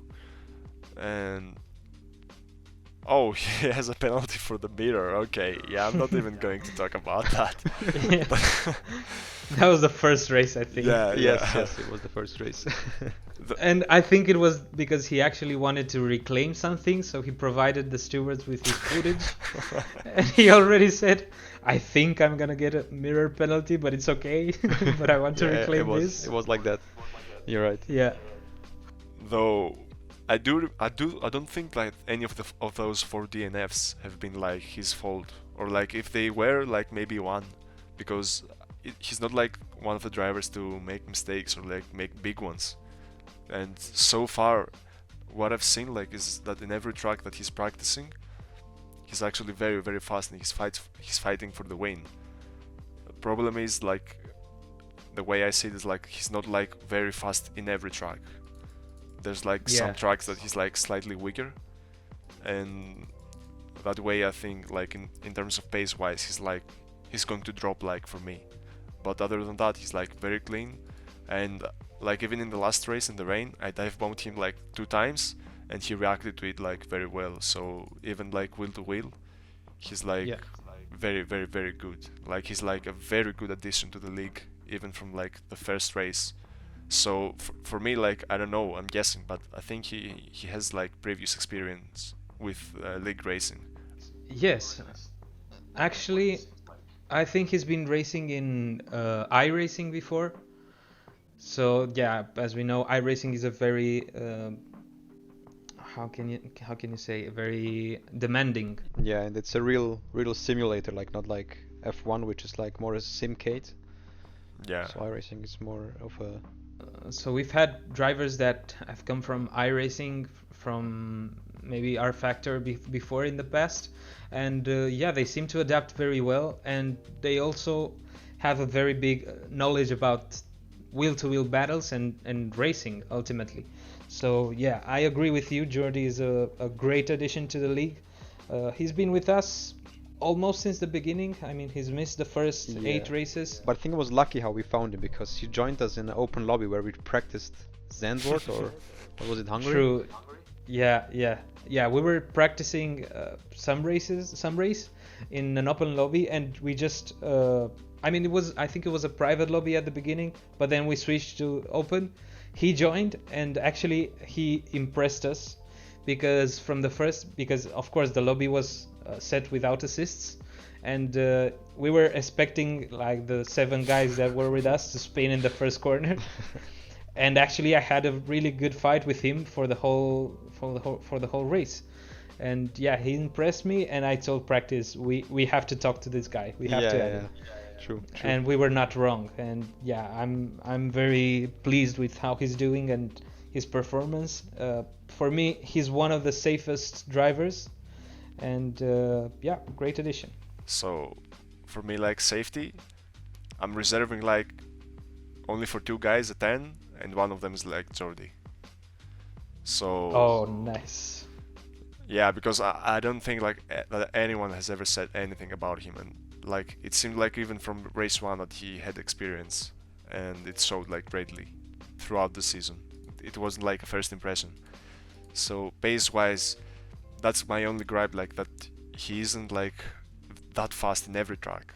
But that's probably because through work he doesn't have like that much time to practice. But I'm gonna have to give him an 8 for pace. Okay. And then because he isn't like that fast in the rain. I've seen him struggle like 2 or 3 times in the rain. So that's why I give him an 8. And racecraft, yeah, I'm gonna have to give him like a 9. Maybe because he isn't like as aggressive. I mean, that's a good thing, but sometimes you have to like push the guy behind you to the limit to keep a position, and I haven't seen him do that, which might be a good thing for safety, but I think it reserves some points for racecraft from him, so it's gonna be a 9 for me. Okay, great. Yeah, Practice. safety-wise, for me it's also a 10. I mean, all the battles I had with him, either in the league races or the 5-lappers, 3-lappers, I can go easily like the whole lap side by side with him, and without any contact, any issues, no damage, so it's really fun to race him. Then pace-wise, yeah, like Yushal said, he is like, I think he was Bahrain, he was super quick there. He will probably get a 10 for Bahrain only, but other tracks he seems to struggle a bit, so I don't know if it's maybe he's not experienced maybe on these tracks, or he needs more practice, or he has no time, but pace-wise I will give him a 8.5 here. Okay, and racecraft? And racecraft, yeah, also 9, because he acts like you should on track, defending and strategy-wise, so I don't see any negative point there. Okay, nice. So for me, safety, I'm gonna give him a 9.5, but only for the reason that I had battles with him and nothing to say. I mean, he was perfect in all the battles, but I also think I've never seen him in a pretty like tight battle with someone for a lot of laps, for where, let's say, the tires are very damaged and and it's very difficult to keep a battle side by side, but only for that reason. I mean, I have no complaints either, like you. So for me it's a 9.5. Pace wise, I think I have to look at the points to judge the pace and the racecraft, because I think I haven't seen a lot of his races. So 19 races and 99 points, I don't know, for me I think he should have a little bit more, maybe something around 120, something like that. So that's why for me it's an 8. And racecraft, I think it's also in more or less in symphony with this argument. It's an 8.5 for me. But other than that, I think he's a very quick driver and very, very clean. Though I just wanted to say, yeah, you can say. Sorry, I think he should have more points, like, for his performance. Maybe he had a lot of incidents where it's not his fault, and I also know that comment he has that always something happens to him in the last race, in the last laps of the reverse race. Yeah, so maybe a lot of bad luck. He had some bad luck, I think, in Hungary, where he had a desync bug, and he was like he was crashed out twice, and for nothing. Like, the guy wasn't even there actually, only on his screen. Yeah, the first race too. Yeah, the first race. What an impression. I think in general he's been like the most unlucky guy in the league this season. Like, if you make like a total of the races he had, like, I mean, we're not saying like for nothing that he got Grimur's bad luck after he joined the league, so True. yeah, I think it's like the points he has doesn't make him look as good as he is, so I don't really think it's his fault that he has like that many points. Okay, so let's look at the overall results. 9.25 for practice, 9.1 for me, and 8.75 for you, for a total of 9, and being the highest right now. Oh, nice. A 9. Nice score. Yeah, comfortably highest. Yes. Let's move on. Let's go with Renault.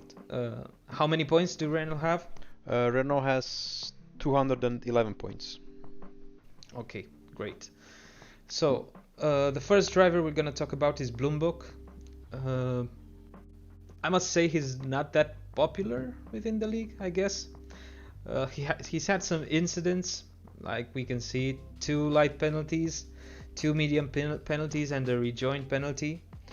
Which the rejoin penalty could have easily been a light penalty, but yeah, we decided to implement a newer penalty for only that reason.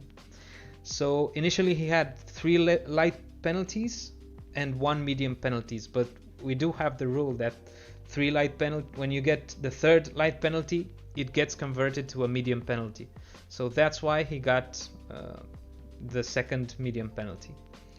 He only attended for 6 races out of the 20 he's been part of the league. It's been at the beginning, I guess, of his when he joined, and 0 DNFs. So yeah, practice if you want to start. Yeah, sure. I mean, safety-wise, if I look at his penalty sheet, he got a penalty every time. I mean, every weekend he raced. Not every race, but every race weekend. So I think safety-wise, the penalties speak for himself, and I cannot give him more than a 4.5 for safety here. But mainly because of the penalties, and I think maybe he's not practicing that much, and he doesn't know the braking points exactly. I think that's what he said also, like in a chat with him. So pace-wise, I think he has pace, but he lacks of practice, I guess. So he doesn't really get 100% of his possible race pace. So I will give him a 6 for pace. Okay. And racecraft-wise, yeah, I think looking at Bahrain, for example, I raced him quite a bit there. So he looked pretty impatient there, and like also dive bombing quite a lot, and risking a DNF or crashing into someone else. So I think he can improve his racecraft as well quite a bit. So I give him a 5 for racecraft. Okay, you shall. For me, I haven't really raced him actually, because he hasn't even been in too many races. So I've only seen the incidents, and I've only raced him in Australia, and yeah, I can confirm what practice said, he's very, very impatient. I remember he did a very outrageous move at the last DRS zone to pass a car and defend at the same time, which is it's not that easy to do, man. You have to have huge experience to pull it off without mistakes. So for me, safety is gonna be a 4, because that was a very risky move that wouldn't pay off no matter what you did. And pace-wise, though, I don't really know, but there's races where he starts from high up, and maybe he drops, but it isn't in that fast rate that he's getting lapped or anything. So I'm also going to have to give him a 6. And for racecraft, I'm gonna have to give him a 6 as well, because I can tell he's aggressive, which isn't a bad thing, but he's not necessarily doing it the right way. And I also don't want to be too harsh with him, because it might be a lack of practice. But I like how he thinks. I like how he tries to defend, how he tries to attack. He just doesn't execute it very well. So that's a 6 for me. Okay, so I'm gonna go for my rating with the penalties available. So for me to have that many penalties in only 6 races, I mean, it doesn't speak good about a driver.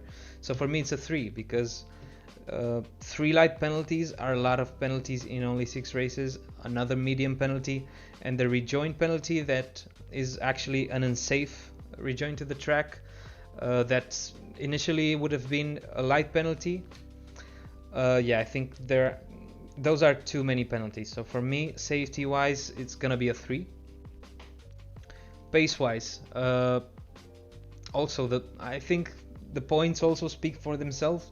I think he's not a slow driver, but lacks consistency, and that's why the points don't show up and the results don't show up. So for me, pace-wise, it's a 5. And also racecraft, I think, is gonna be my highest note, because I don't remember him making like huge, maybe strategy mistakes. Yeah, just a standard performance. So for me, it's a 6. Let's see the overalls. So 5.1 for practice, 5.2 for me, and 4.5 for you, for a total of 4.9. Okay.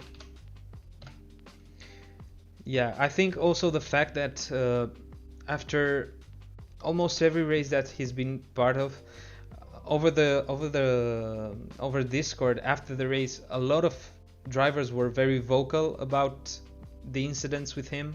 Yeah, I think that didn't help for me to give him a higher safety rating. Yeah, I think he's one of those drivers that like are not as fast, but really hates to lose a position, and that's not how it works. If you don't want to get past, you don't defend like crazy, you just go faster. Like, as a rule of thumb, at least. Okay. By the way, how many points? Yeah, you already told me, but can you remember how many points do Rial have? Yes, it was 211.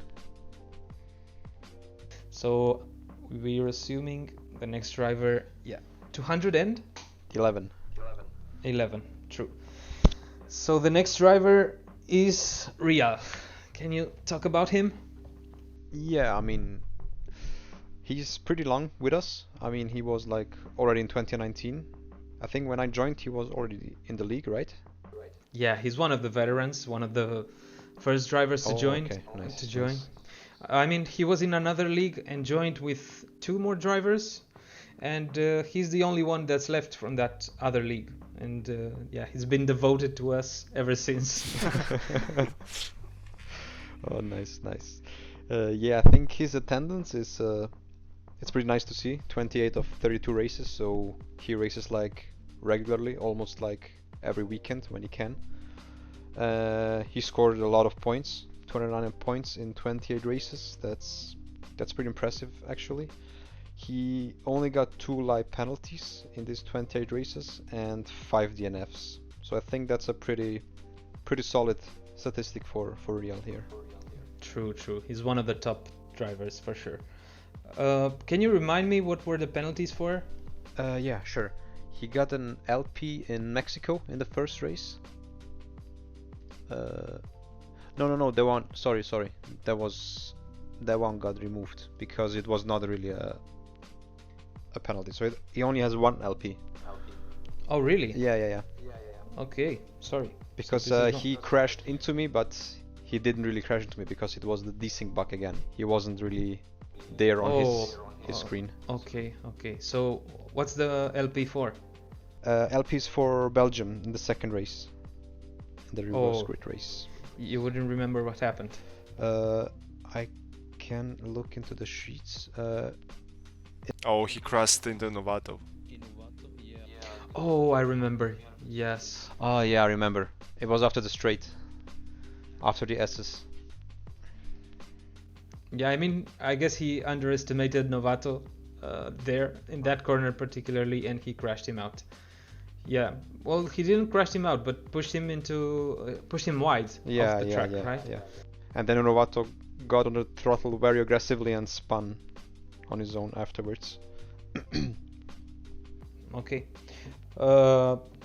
Yeah, as I said, I think he's one of the top drivers. I'm really impressed with his later performance because I think during the season I didn't see him as such a fast driver, but let's say like the last 10 races he was really strong. Like to be honest, he really impressed me with his pace in the last 10 races or so. He was one of the top drivers, but maybe didn't have the best luck. He had some crashes. He, like for example in China the first race, I had a very poor start. No, it was the reserve one.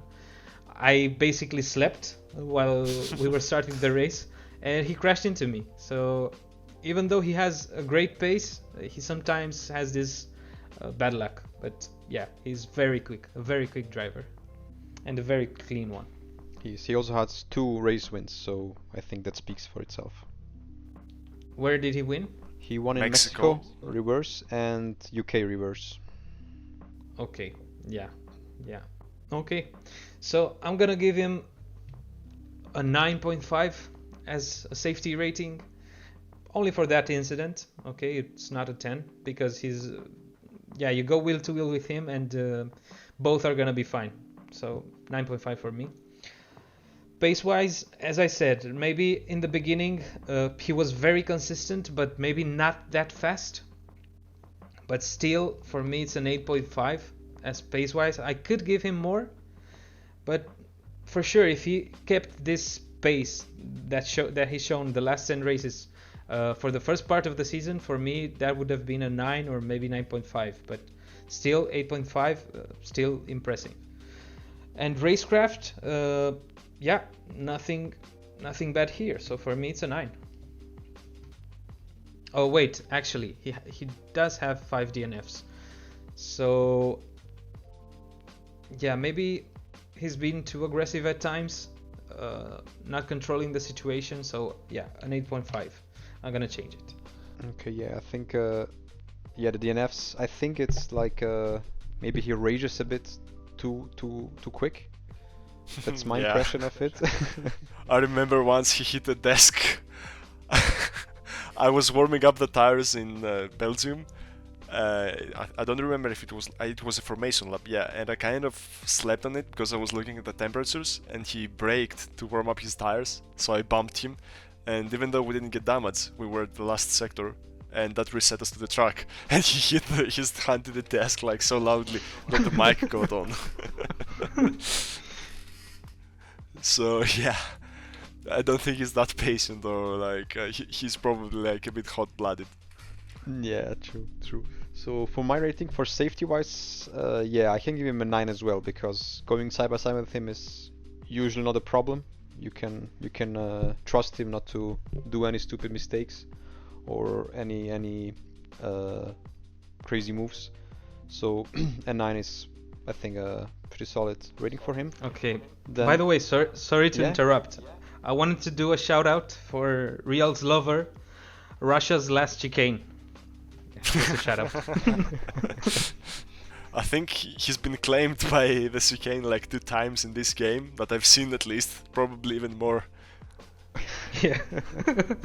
Just wanted to bring that up. Yeah. I'm sure he has nice memories with that chicane. Probably some more rage quitting there. Okay, sorry. Yeah, no problem.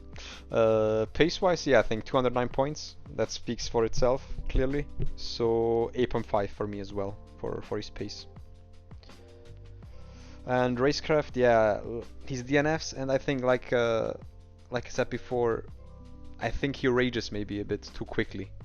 So I think that costs him maybe also these races sometimes. So I will give him racecraft 7.5. Okay. You shall. So for me, like I have a bit of a different experience. Like he can race wheel to wheel, definitely. He's like very clean, but he's like a little bit too aggressive for my taste. Like he's defending like a bit too hard in my opinion. Like for example, like in Mexico on, I don't know which of the 2 races it was, but no, it was the first one.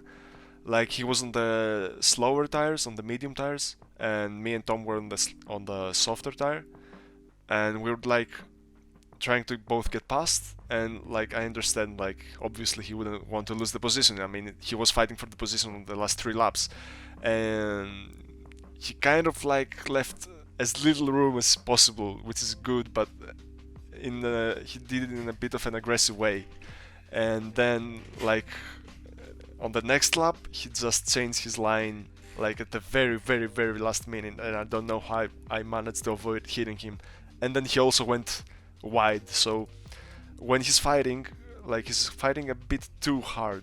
Like the same happened with Adrensu in China, where he like dive bombed. He was side by side with him, and he missed like the apex by a mile in turn 4.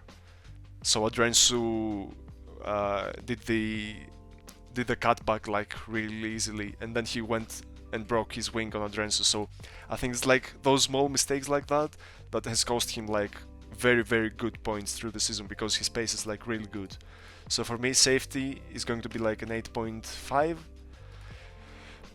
Pace wise, I'm gonna reduce it likely compared to you guys, because while he's very, very fast, even in quali, I've seen him like towards the end of the stints, he's always like dropping back compared to the guys in front. So I'm gonna put like an 8. And then racecraft, it's gonna be like a 7 for me, because of what I said earlier. He's like sometimes a little bit too aggressive and makes like overall like a little bit more mistakes than he should have. Okay, let's look at the overall results. So 8.4 for practice, 7.9 for me, and 8.9 for you, for a total of 8.4. Okay, nice. Let's go with Albaricoque. Yeah. Can you comment, YouShall, on him? Yeah, he's a fucking beast. Like, like on his bad day, he's slightly slower than me, and on a good day, he's just like, I don't know, 6-7 tenths faster a lap. He's just towing with us at some points. And I mean, I think that's also the reason why he didn't practice on the later races, because he was so far ahead like that it didn't fucking matter. So for me, like pace wise, he has like to be like the 10, maybe the only 10. So I mean, there's no question that he's like very, very fast. The only problem that I would say is that in quali, in the previous league, he wasn't really ahead. Like there were like 3 tracks that he was like a fucking beast, like in Canada, or I think he was like very fast in Mexico as well, that he was taking like every corner flat out, and he was like 7 tenths faster than anyone else in quali. But other than that, like me and mainly Tom, like were really, really close in quali. So that would be the reason if I gave him like a 9.5. And then for safety, I don't know. He's By the way, do we want to go first through his data? Oh yeah, and for sure. like talk a bit about him, like what happened, why is there this league ban here? I think like first of all, yeah, he didn't really care that much. I think for the later championship, I think he mainly wanted to do like the main seasons, and I think he also like kind of switched game. I think he plays like a lot of R Factor 2 these days. Yes. So that's probably why he got a little bit like demotivated for the last championship, and I think that's also the main reason why he got the penalties. I mean, mainly like lack of practice and overconfidence, and like not knowing that well the guys that joined later. I think that also played a factor to him getting like the penalties. And to be fair, guys, I think we've been like a bit too harsh with him with the penalties. Like, I mean, the mirror penalties were like a bit too over the top, because I know he didn't like do it on purpose. So I think the mirror ones. Yeah. But there was a clear rule about the mirrors, and every driver that broke that rule got the same penalty. Yeah, and doing it twice, I think, is not very smart. Like, when you do it once, then you turn the mirror on, and you shouldn't turn it off actually again. So. But that's the thing. I mean, he raced so many leagues, I think, that he just turned it off for the other leagues and forgot to turn it back on for this league. So that's why I think we were a bit like harsh on him. And obviously, like the severe penalty was like completely on him, and he just lost his head there and didn't give us it. But so that's a fair penalty. But other than that, like there was a penalty I remember in Hungary where he defended against you, Cabi, on the chicane on the second sector, and he turned like to defending at the last minute, but it was still like 5 meters before the braking zone, and he got a penalty for that. But I don't think he really should have, because it was a very, very aggressive move, but in the end I think it was a fair one. So like overall he got like a bit too displeased with the stewards, even though they rotate. So it wasn't really like, I mean, those stewards. I mean, in general, he didn't like the fact that he got penalties. So, and he was vocal about it in the end. Yeah. Yeah. Anything to add, Practice? Yeah, I think the league ban is mainly because of his behavior, actually, not only because of the penalties, but the behavior on the penalties and his response and his reactions to it. So yeah, he was not nice. Let's say that way. Yeah. Yeah. So Albaricoque is, I think, the fastest driver in our league. He's been with us for 3 seasons, more or less, almost from the beginning too. And yeah, he's, as Yushal said, he's a beast. He's very, very quick. I think he's now racing in a league with some esport drivers, so he's very fast. And yeah, this last championship, he was attending casually, like maybe one race this weekend, and then he had like a 3-weekend break and joined for another. And the problem is he was getting more, let's say, rebel is the word, every time, with the mirror, with how vocal he was about the stewards, because we all know we don't have like the perfect system for the stewarding part, for the penalties. But nobody system. does really, anyway. Yeah, exactly. But we tried it every time to do it better, to improve. And the fact that he was criticizing a lot the stewards and not agreeing with most of the penalties, and basically throwing shit at the stewards with every penalty, not only for him but also for other drivers, that it was not his business. Yeah, that made us take action, and we actually warned him once. We warned him twice, and told him that if his behavior continues, he will be kicked from the league, and ultimately that happened. So we gave him opportunities to be nicer in general, but he didn't seem to care. So yeah, we had to kick him, because I think it was getting a point where he was like compromising the league, the integrity, the system we had, which I think is not optimal, is not the perfect system, but it's not bad either. So I don't know. We have 5 stewards, but we rotate them every now and then. Every half a season, more or less, we do a rotation. So some of the stewards leave and newer stewards get in. So yeah, it was not appropriate for him to behave in that way. But other than that, as I said, he also got a lot of penalties in the few races that he attended, like twice for mirror, because it is a clear rule that we added a rule where it says that it is mandatory to have your rear mirror activated, and he didn't want to, basically. And yeah, we caught him twice, and he got 2 penalties for that. And then the severe penalty, where was it? That was in UK. He had a broken wing, and he was like, also his reactions were like, he was laughing when he crashed out Ivanovsky, and he was staying on the racing line all the time with no wing at all. And he was like, he also crashed into 2 cars.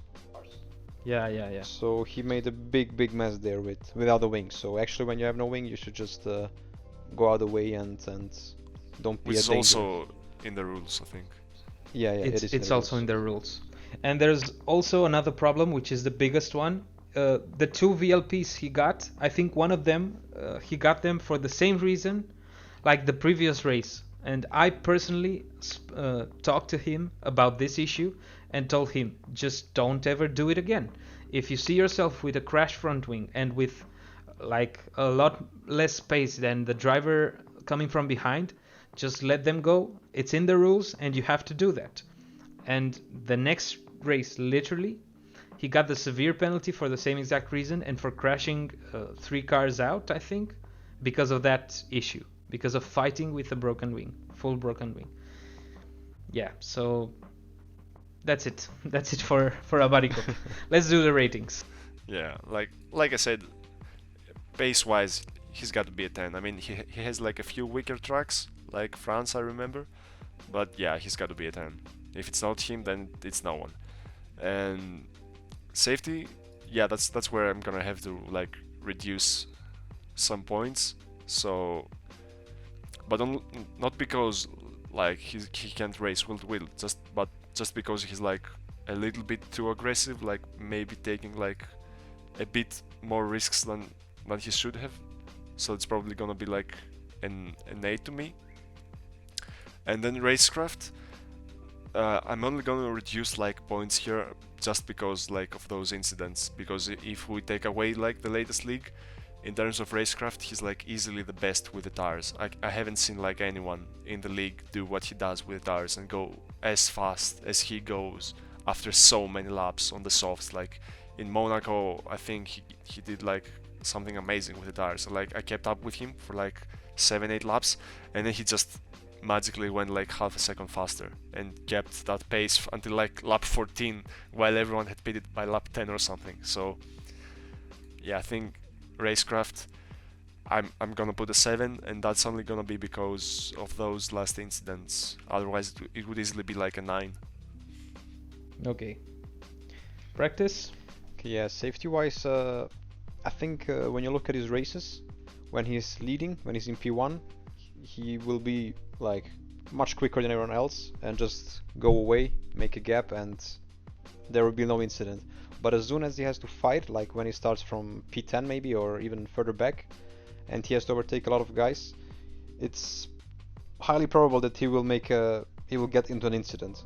So I think safety wise he's not really on a pretty good or pretty clean level. So yeah, I think a 7 is the most I can give him here. Pace-wise, yeah, I mean, I think 12 points should be awarded to him. Yeah, 10 points clearly. I mean, 8 races and getting 119 points. I think that's pretty sick. How many races did he win? Let me check. He won 4 races. 4 out of 8. Okay, Yes. yeah. Okay. And he won 1 back-to-back in Austria. Oh, really? Yes. Oh, that's impressive. Yeah, and racecraft wise, I think he really lacks racecraft. I mean, his tire management is great. It's amazing, but his strategy can fuck him up sometimes. I think I remember I don't know what track it was. The safety car came out and he was on the softs and he did not pit for mediums. I don't know why. He stayed out on softs, and then later he pitted for mediums and he dropped like to P8. I don't know. He probably got a bit too cocky. Thought he would like just pass everyone, even though he has to make an extra pit stop. Yeah, maybe. So I think his strategy and his impatience cost him quite a bit on racecraft. So I will give him a 6.5 for racecraft. Okay, 6.5.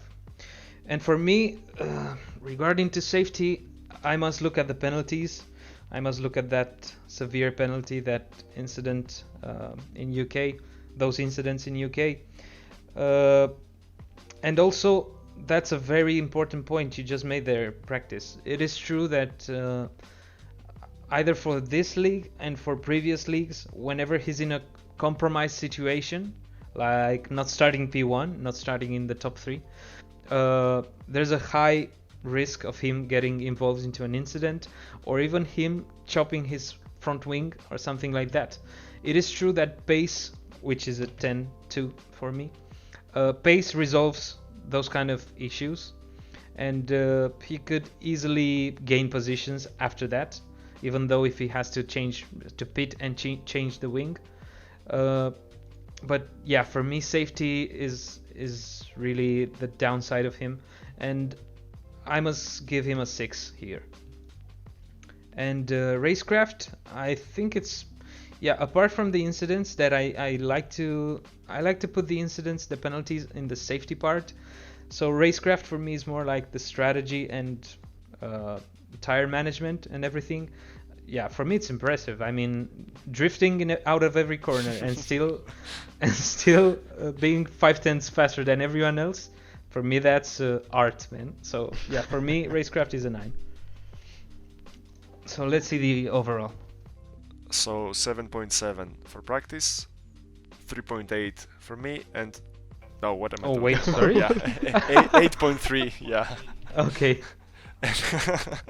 And 8.1 for you, for a total of 8.0. Okay. Okay. Let's move on. Okay, and we're talking the most popular drivers from now on, right? Well, Yes. Rial and Jordi The top 4 teams. and JustTom and Jodien too. But yeah. So the next guy is Thunderstorm. Okay. Yeah, he's a guy that he's one of the founders of Will to Will actually. He's been an admin for a long time, but being an admin in this league is it's a lot of work, let's say. And yeah, he got very busy at a moment, and let's say he dropped from being an admin. But still, he's racing with us. He tries to be at the most amount of races possible. And also, personally, for me, he's one of the cleanest guys in the league, if not the cleanest, because you definitely know for sure that if you're going in a wheel-to-wheel fight with him, you almost don't have to look at the arrows and at the mirror, because you know if you stick to your line, he's gonna stick to his line, and that's it. And yeah, the penalties speak for themselves. I mean, I haven't looked at this. I was just talking by memory, but yeah, no penalty, which is a great sign. He's attended 24 out of 32 races, and yeah, the downside of this championship for him is his pace, because last season and practically every season since the beginning, he's been one of the top 3, 4, maximum 5 drivers. But as we started this season with an arcade mentality, he was one of the drivers that actually took it a bit lightly and didn't put in the effort of this being actually a more serious championship than the arcade one. Because okay, for the arcade championship you didn't have to practice, and that could still get you a good result because you have the skills, you have the level, and you have the talent, let's say like that. But right now you also have to put in the work, and I think that's been his main issue pace-wise, and that's why in 24 races he only got 29 points. So apart from that, for me, pace-wise, safety-wise is a 10. Okay. Pace-wise, as I said, in this championship he dropped a bit, so I'm gonna put him at I'm between a 6.5 and a 7. I'm gonna give him a 7. And racecraft, the fact that he didn't DNF and the fact that most of the time his strategies are actually on point, are okay. The only thing that is a bit weaker is pace. I think that makes me give him an 8 here. YouShall. Anything to add about him? I mean, I haven't actually had like that many battles with him this season, but I had a really nice battle with him in Mexico like last season, and he's like insanely clean, and he's not making mistakes. Like, I haven't seen him at least make a mistake, and I actually broke his wing like 1 or 2 times, and like last time it was in Mexico and I didn't even notice, so I'm really sorry for that. I actually only saw that in the penalties afterwards.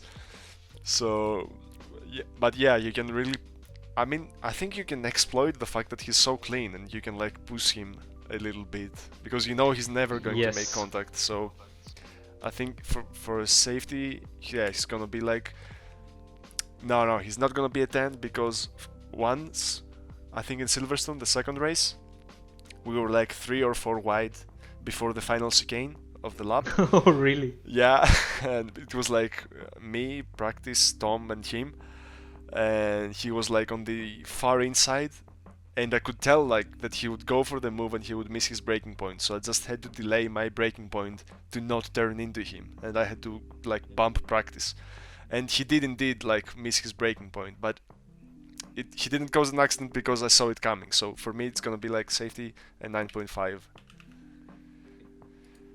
And pace-wise, yeah, that's gonna be like his weak spot. Though he was like much stronger like last season, so it must be like what Kabi said about practicing. So yeah, I'm gonna have to put like a 6.5.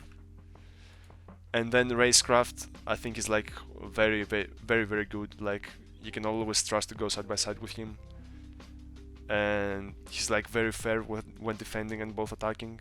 So I'm gonna put a 9 for racecraft. Okay. Practice. Yeah, for me, safety-wise, he's also a 10, clearly, because I had so many battles with him and racing wheel to wheel, and like you said, you can always trust him to not do any mistake or to crash into you. So it's really nice and fun to race him, actually. Pace-wise, like you guys already said, I think he lacks a bit of pace there in this season, actually. I mean, not overall, not generally, but this season he lacks some pace. So I will give him a 7 there, because I would give him 6.5, but he had 2 fastest laps, I see. So I think that earns him a 7 for me. And racecraft wise, yeah, I will give him a 9 as well, because his defending is always really, really well, and his strategy is like always never does any mistakes there. So yeah, that's a 9 for me. Okay. Let's see the overalls. So 8.8 for practice, 8.4 for me, and 8.5 for you, Gabi, for a total of 8.5. Okay. Nice. And only 1 DNF in 24 races, which is pretty impressive too. Yeah, true. So he's very consistent. Okay, by the way, where does Red Bull stand? Red Bull has 407 points. Okay, a lot of points. Let's go with Samu. Yeah. Practice, do you want to speak about him? Yeah, sure. I mean, like you said, he was a founder. Like he was there way before I joined the league, and I know he's one of the safest and most consistent guys in my opinion. And I also think that's visible by his data when you look at it. I mean, he raced 26 of 32 races. Like that's almost all of it. He scored 278 points. That's quite impressive as well. And he got an LP, which I think he would not have got it if he didn't reclaim it himself. So he reclaimed himself for the LP, because I think he felt bad about the mistake he did. I think it was Spain turn 1. He outbraked himself a bit, and I think he touched with Bunhead. True. So Yeah. I think he felt bad for it, and that's why he reclaimed it. So if he did not reclaim it, he would have got no penalties this season. Yeah. So it was kind of a dive bomb, right? In turn 1. Yeah. Lap 1. Kind of. Okay, yeah. Fair enough. And only 1 DNF. Only so 1 yeah, DNF, that yeah. shows consistency too. Yeah, true. Okay, anything to add, Yushal? Yeah, I think like for me at least up until that point where he bumped Bunhead, I think he's the guy to make like 0 mistakes throughout, at least until after I joined. Like he's never bumping anyone, he's never going off track, he's never getting warnings, he's never getting any penalties or anything. Like I think he's the safest guy in the league for me, period. Like safety for me, Sam had to be a 10. Okay. Like no question about that for me. Okay. And pace wise, I think he's also very consistent, very fast, but I just never see him up in quali, and I think that's his main problem. That, and I don't know, I think he kind of lost his like motivation, and then he missed some races, so that's why his points aren't like that high, but I think he was like a prime candidate for P3 in the championship, and he just missed it by missing races. So I think that's not very fair to him. So pace-wise, I'm gonna put a 7.5 for him, but only because he's like slightly weaker in quali. Okay. And racecraft? Racecraft, I mean, I don't know. He's like very good, very good to go wheel to wheel. But it's like the same thing with Thunder, that you can exploit it kinda, because you know he's never going to touch you or cause an incident. So you can like kind of push him around, which is like, it's good for safety, but not that good for racing. I mean, if you want to keep a position, so that's also gonna be a 9 for me. Okay. Yeah, I must say about Samu that he started the season on a very high. He was leading the championship for, I don't know, maybe 5, 6, 7 races. Yeah, the probably first ones. 7 weekends. Yeah. He had 2 wins or 3 in the beginning, right? Practice? Yeah, he won Belgium and France once. Okay, so those are his only 2 race wins? No, he had one later in Zandvoort and in Hungary as well. Okay, so 4 race wins. 4 wins, yeah, in total, yeah. Okay, And yeah. 3, 4, 5 fastest laps. Okay, so the fact that he is not in a top 5 position shows that is mainly because he missed a lot of races. 6 races out of 32 are actually a lot of races. But yeah, problem was that later in the season, apart from missing those races, he had some mistakes. I remember one weekend where he scored like only 1 point, something like that. But apart from that, I think he's a really consistent, and yeah, he's definitely in a top 6, 5 position every race. So yeah, for me, also safety wise, for me is a 9.5. But I don't know, because I have like, I mean, I think I haven't raced him wheel to wheel that much this season, but every time I found him on track, he left the space and everything was perfect from his side. But I have this sensation that if he's about to overtake you, for example, yeah, he will close the door a bit sooner rather than later. I have this feeling. I don't know why, but yeah. So for me, it's a 9.5 safety wise.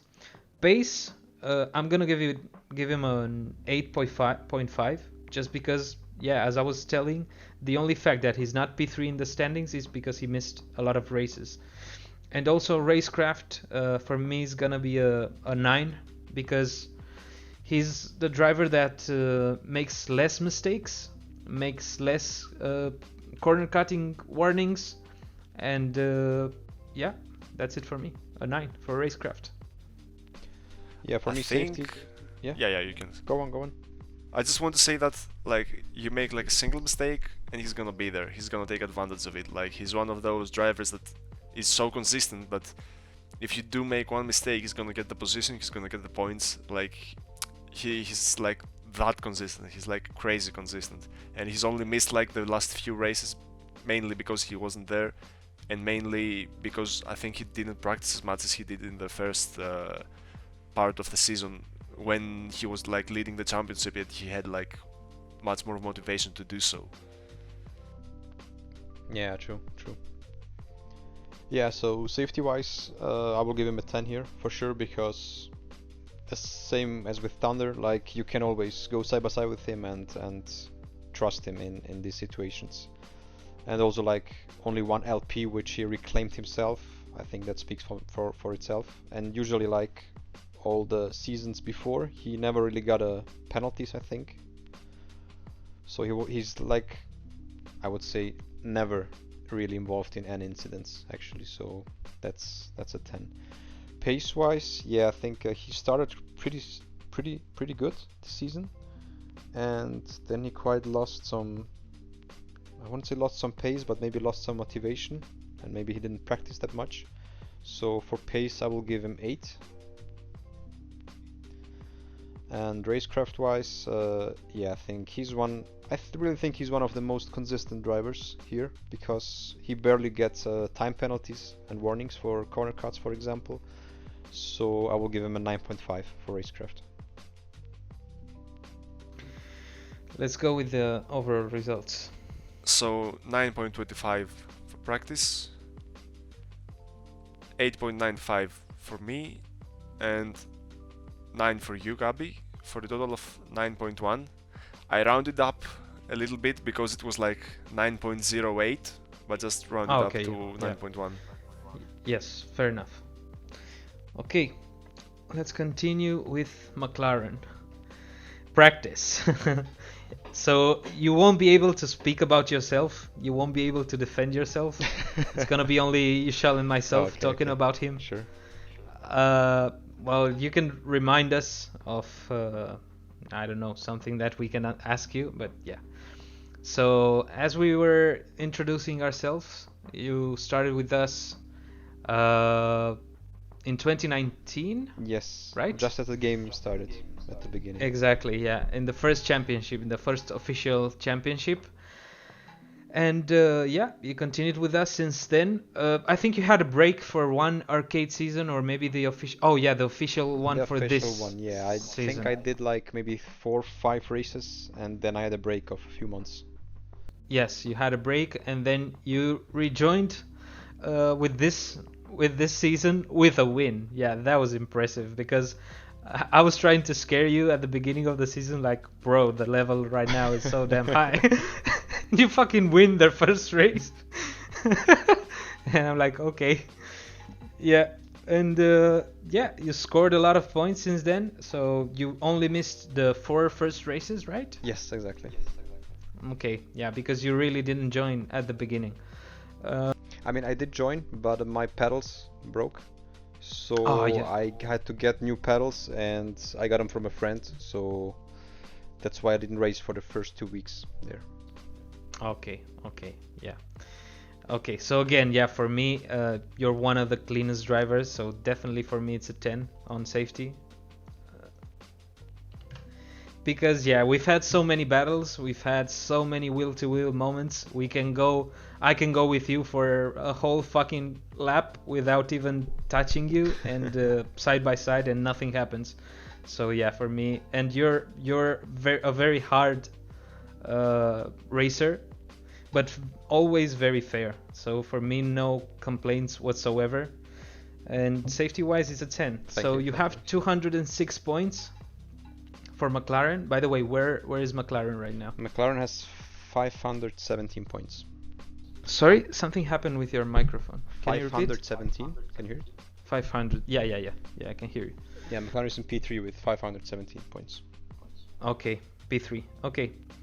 You had 5 DNFs. Can you... Yeah, I remember. I think 2 of them were my own fault. It was Monza, Ascari. I don't know. I took the chicane as always, and the rear just snapped and I got into the wall. And the second one was in China, the last race in the wets, where I had a broken wing, and out of a hairpin I was a bit too eager on the throttle and I spun into the wall there. But I think the other ones were in Japan, where I had a touch with Bloombock. I had one DNF in Netherlands where I had a touch with YouShallNotPass. It was just a touch, but yeah. Yeah, he wanted to recreate. I mean, no,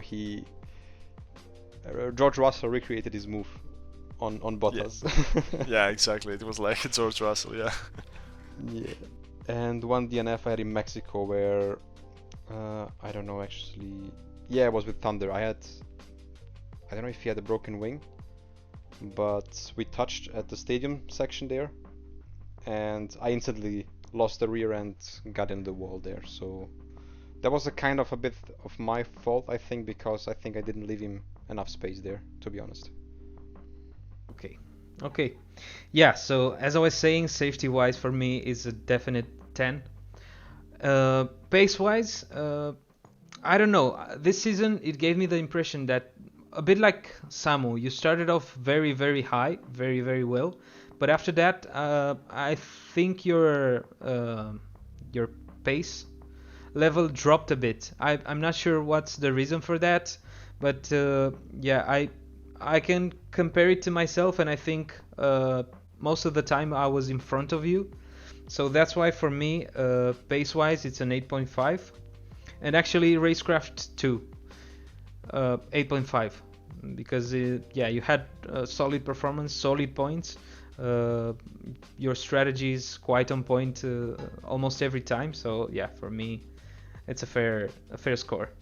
You shall? Mine's gonna be like slightly different, but like not too far off. Mainly, like I just want to say that mainly he's like the fastest, like naturally fastest drivers on the grid. Like I remember, like from last year, like around this time when we were doing like last season arcade, where nobody could really practice because the tracks were like random totally, and Yeah. like I don't know how many true. wins you got. You missed like half the races and you got like double the wins that I got. Like you were like so bloody fast that season, and I felt like that was impressive. And not only that, but the fact that you joined so late in the game, where everyone had basically reached their potential, and you were like on pace right away, was also very impressive. Yeah, so yeah, I wanted to say that. And other than that, to be honest, I wanted to take away from the win you got in Brazil, because that was my teammate's win that he fucked up. So, but GG anyway. And overall, I mean, safety, you're like very good to race wheel to wheel. So I'm gonna have like to give a 10. But like considering like the Thunder incident at the end, I think he was kind of boxed in, because like you didn't give like that much space, and there was also a car on the ride, like if I remember correctly. Yeah, So yeah, I'm gonna, true. I'm like there was nowhere he could go. But I mean that's a racing incident, but still like I've seen you break your wing like a couple times, like on your own. So I think if anything, like that's a minus on yourself. Like I mean that you're not safe enough for yourself, if it makes any sense. So I would have like to put like a 9.5 there. But pace wise, I mean it's gotta be like a definite 8, and probably 8.5 as well, because I've seen you like quali on mediums so many times and be inside the top 6 that it's insane. It's just insane. It just doesn't work in this format because you get fucked over if there's a safety car. So I think that's true. mainly why you don't have like as many points to show for. And then there's like racecraft, where I have like a bit of a difference with Cabi, because like you're like very bloody fast, but I think like in this game you had like a bit of a trouble with setups, in my opinion, because whenever I've seen your footage, your lines weren't like that clean as Cabi's, for example, and you were like slightly struggling with understeer, like in almost every footage that I saw. And I think like if you had like the proper setup, that would just be magically go away. So I'm gonna have like to put a 7.5 here, because I think you like missed a lot of potential by just not having like that good a setup. But that's not mainly your fault, because you missed like the whole development process we did last season. It's developing their own setups, and just jumped back in 25% races where you can go like super fast on the setup, super aggressive, and be okay with it. So that's where I think you missed out this season. Okay. And for the overalls, remember we only have to divide between 2 right now, right? So it's not a division by 3, but by 2. Yeah, so let me just do it real quick. Okay. I'm not really sure if the Excel is prepared for that. Yeah, I'll just do it myself. So it's 8.6 for me and 9.1 for you, for a total of 8.8. Wait, did you apply the 40% rule for safety? Fuck it, yeah. Oh yeah, I mean the Excel does it on itself, because I just divided the overall between you and me. Okay, and is it correct? 8.6, 9.1, and the overall? 8.8. 8.8. Okay, great. Thank you guys. I really appreciate your feedback. No problem, man. By the way, where is McLaren? 500, where are you guys? 17 on P3. P3. Okay. Let's go with Adrensu.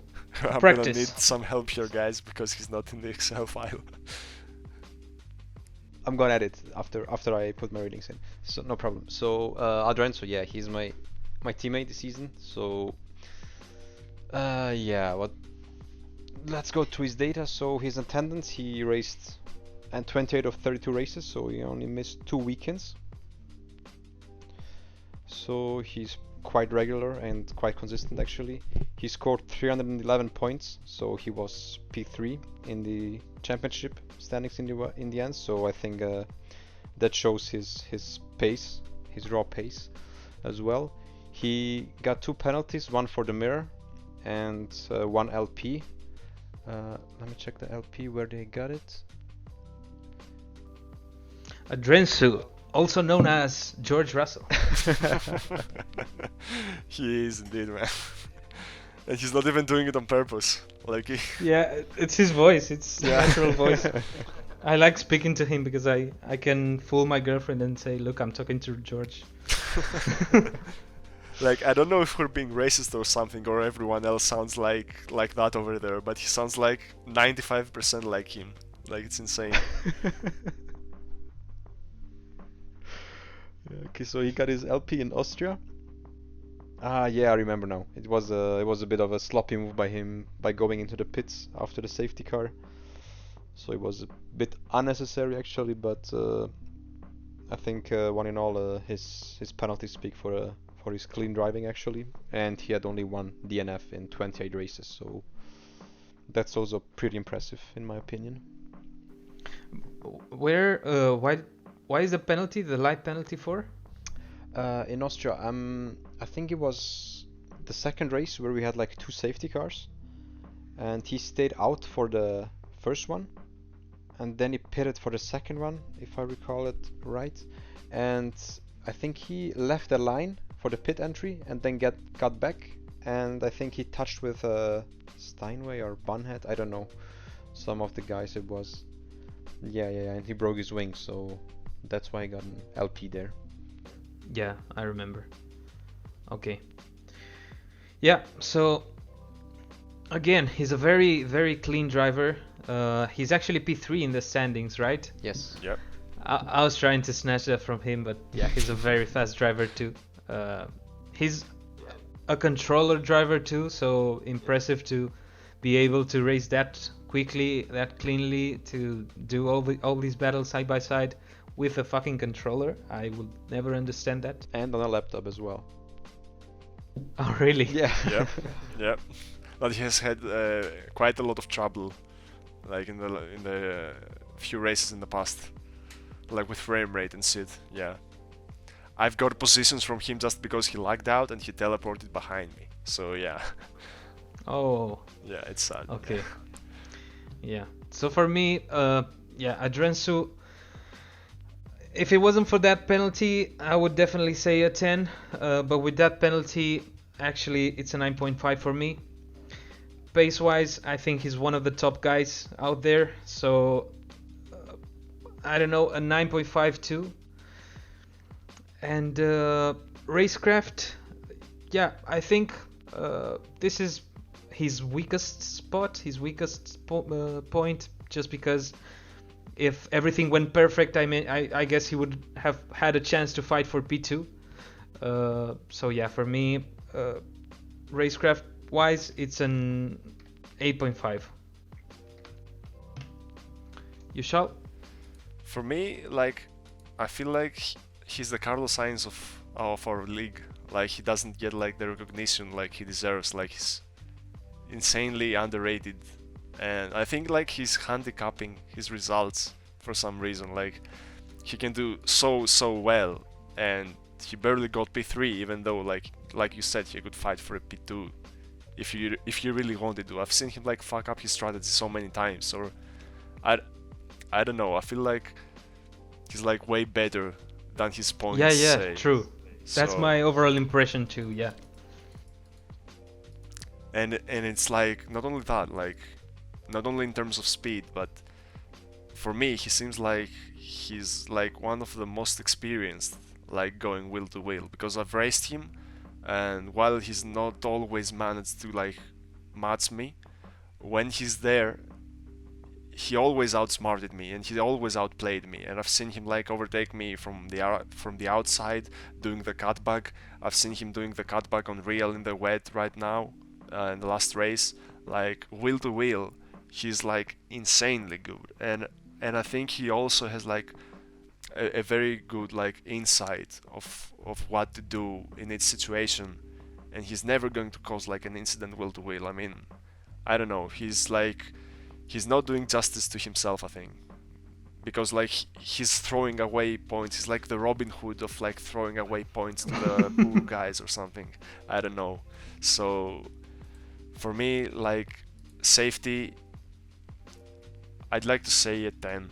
Like I was expecting like for me only Simon to have a 10, but I have to put a 10 for Adrensu as well. Okay. Pace wise, I think like he's really strong. He's also managed to put like the mediums like very high into the field, even though it doesn't make sense in this championship. I'm okay, like he did it, and I have to put like an 8.5 in terms of pace, but mainly because I've seen him not like give a shit on some tracks and like not even trying. So I have like to average that out like somehow. And then racecraft, I've seen him like make mistakes like in terms of the strategy quite often. So like, or starting like with mediums on tracks like where you can't really make it on the softs if there's a safety car, or like not pitting when he has to pit under a safety car. So that's the only like thing I have to like remove from him. Also like in Monza we were fighting for the win and he basically had it on his pocket, but I just stole it from him because he couldn't wait to overtake me on the last main straight. Like he could have done it like the penultimate lap on the main straight, and he just didn't do it there, and he did it on the first chicane, which made no sense because I just overtook him on the final lap. So it's like stuff like that if he fixed, I think he could do like much better. So racecraft for me is gonna be like a 7.5. Yeah, also regarding to racecraft is what I can remember the last race in China, where he outbreaks himself after the long straight when Grimur is about to overtake him. And yeah, I don't know, that was just a bit of loss of focus for a moment, and he lost 2 cars in one corner. So yeah, I'm fairly confident that Grimur paid him to do that 2 times and give him like 6 points. So yeah, like it's like what I said, he shot himself in the foot. Like every second race he does something to miss points for some reason. Practice? Yeah, from my side, safety, I will give him a 9.5 as well. I think that LP is a bit is what dropped his rating, but I know from being his teammate as well, I know that he's not really involved in a lot of incidents.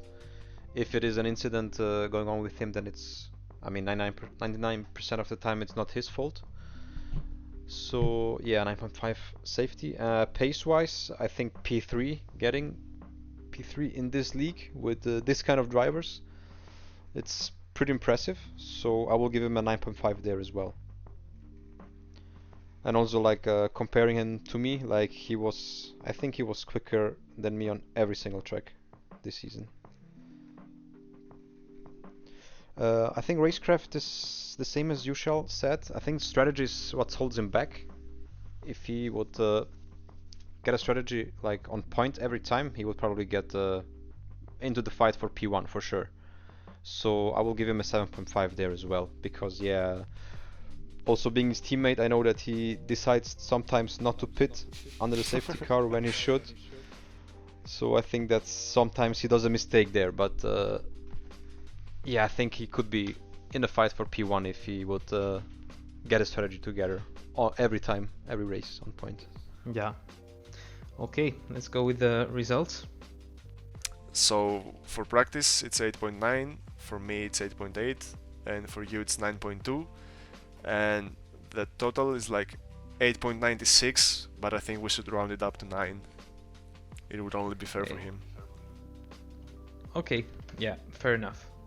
A 9. Oh, sorry. Okay, a 9.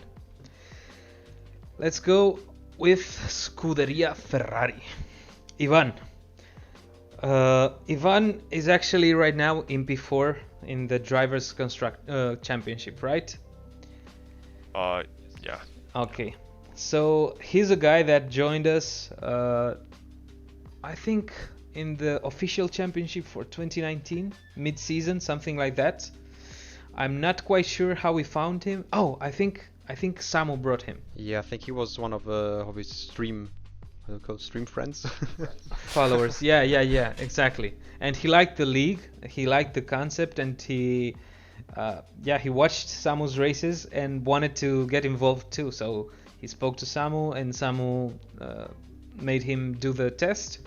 He passed his test. I think he was using some kind of assists before joining our league. I'm not quite sure.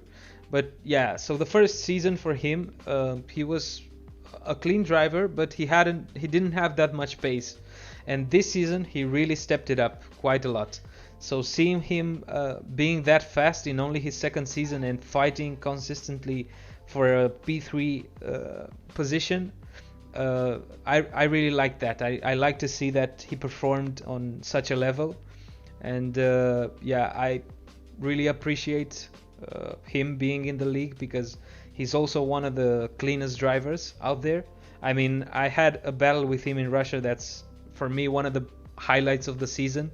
So yeah, in terms of pace and safety, he's gonna be up there with the top drivers. So he's attended almost all the races. He missed 2, and as you can see, no penalties from his side. Yeah, I cannot remember a moment where, I mean, even if it hasn't been decided as a penalty for him, I cannot remember a moment that he caused an accident or something like that, even in the slightest. So yeah, no penalties for him, only 1 DNF, which is also as impressive, and 307 points, which actually make him go for P4.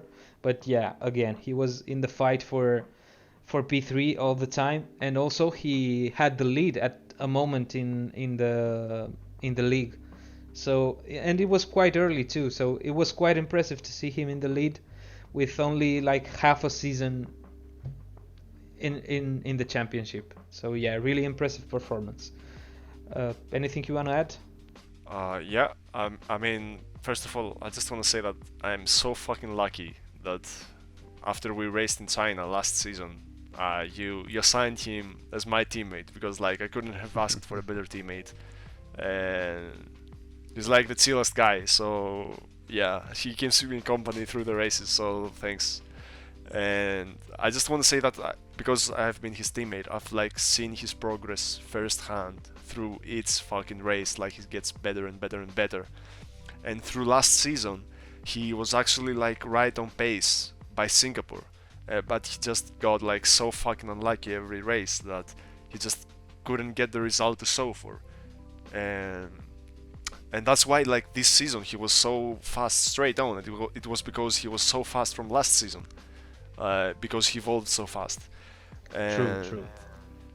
And like this season, like when he put in the laps in quali and the race, like his race pace is like, for me at least, I think like he can easily be like top 3 and he can easily fight for a win when he puts it together. It's just that some moments he's like, I don't know if it's like overdriving or like not being confident enough, but it's just like small details where he loses time or he loses a position, like for the last lap for some races where he's missed his braking point on the last important braking zone and he's missed like a couple positions, and I feel like he's thrown away like way too many points. And I also think like he could also get like easily a P3, and if he got like a better quali each time, he could be fighting for P2 or P1 like each fucking race, because he has nothing to miss in terms of race pace, and he's also like very very strong in the wet, like surprisingly so. And whenever I've been behind him, actually I couldn't overtake him, he just lets me go. Like, and like I was telling him at first, like when he was also ahead of the championship, like you don't have to do it, dude, but he kept doing it. Like he's a top lad and he's a top teammate. So yeah, maybe I could add that I think he's one of the most patient drivers in our league. That's why he's never involved in any incidents. For sure, yeah. Yeah. Okay, yeah, another thing I wanted to add about him is that he's very consistent, and also when he doesn't have any pressure, like when he has to just put in the laps, he will do it. Yeah, exactly. It comes a bit of issue when he's under pressure, because I've seen most of his races, and he gets a bit too nervous when there's a lot of pressure on him, Yeah. when there's a guy coming from behind, and it's I've the seen last him lap. like, and it's the last lap, yeah, and I've seen him like correct a lot the steering wheel, you know, like slide a lot, and yeah, do these kind of mistakes, get nervous. You can feel it, you can see it, and yeah, that's gonna maybe lower my racecraft score, but yeah. Yeah, for sure. Like, I mean, like that moment in Spain where you overtook him on the last lap or something. I guarantee you would never get past him if he hadn't touched that grass and then miss like 6 or 7 kp8s at the middle of the straight and kill all his Yeah. acceleration. Like the same Yes. thing happened in Russia last lap with Samu, where he just missed his braking point and Samu just said, "Okay, I'm passing," and that was Yes. it. Or like in Brazil, where he like forgot to change to rich fuel mode, and then or was it? Oh no, he stayed in rich fuel mode and ran out of fuel, I think, or something, and made the whole fucking straight on low fuel mode True, before true, the yeah, finish. yeah. Yes, But yes. but when he's not like pressured, he can put like amazing laps. I remember in Russia, on the reverse grid, he started on mediums and he pitted on like lap 2 for softs, and he put that fast a lap time without ERS and without DRS that I couldn't beat it like even after I pitted like 10 laps later for fresh mediums, and nobody else beat it, and he got like the fastest lap so easily. And if you go and watch like that footage now, that lap is fucking magical, and he wasn't even pushing. Like, it's insane. It's Like, magic. when he doesn't have the pressure on him, like, he can deliver every time. I think he just got a little bit unlucky at some point with his pedals and shit, and then he got like a little bit like way too many mistakes, like a little bit of overdriving, and that made his performance like slightly worse. Yeah. Okay, so let's go right with the ratings. So for me, pace-wise, he's another driver with a clear 10. Safety-wise, sorry. In terms of pace, yeah, as I said, while he's not having any pressure, he will be a very fast driver. But if he has some pressure, yeah, his performance will drop a bit. So for me, it's an 8.5 pace-wise. And racecraft, exactly what you said, YouShall. He has got some moments where racecraft-wise, he could have like kept the position, maintained it with a cool head, with not making any mistakes. So for that reason, I'm gonna give him a 7.5. YouShall. So for me, safety has to be a 10. Like, I've never heard anyone like have any complaints ever about him. Like, he will never like cause an incident, like, ever. Maybe only to himself or something, but that's it really. True. Not even a dangerous move. I never seen something like that. Yeah, from yeah, him. exactly. Pace wise, I really think like his race pace is like top 2 maybe, but I think he like misses like so much in quali that I'm gonna have to put like an 8.5 as well as Cabi.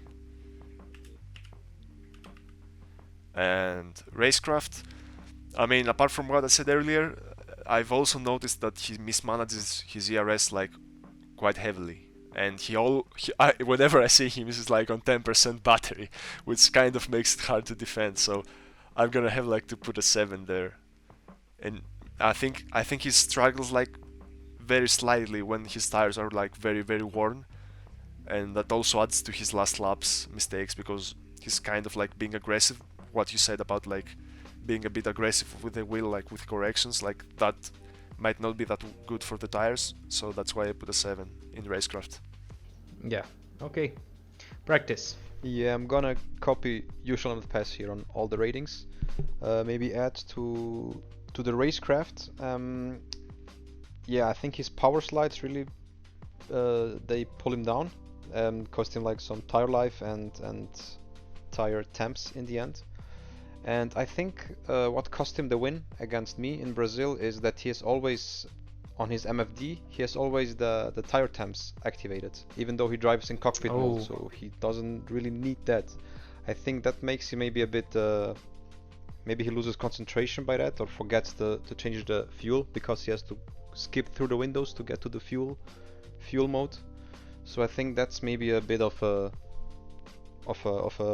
thing he should maybe do in the future, because the tire temps are visible on the steering wheel when you're driving cockpit view. So he doesn't really need that MFD window with the tire temps actually. Actually, I want to change my score for the racecraft because I just noticed he only has one DNF in 30 races. So in all the races he attended, he only has one DNF. And correct me if I'm wrong, but I think that is because his wheel disconnected or something like that. No, it was in Ascari, like the same spot as me. Oh, right. Oh, yeah. I mean, I remember that, like, he had, like, 3 rear wing. I was like, what the fuck are you doing, man? Like, he was asking for it to happen. So, yeah. Yeah, so I'm gonna go with an 8 for racecraft overall. Let's see the results. Wait, practice, what did you say for racecraft? 7 as well. Okay. So, 8.6 for practice, 8.6 for me, and 8.9 for you, for a total of 8.7. Okay, great. Let's move on. You shall not pass. Ta-da-da. Okay, practice. So, yeah, you now you shut up. You shall. You shall not talk. You shall not speak. Okay, practice.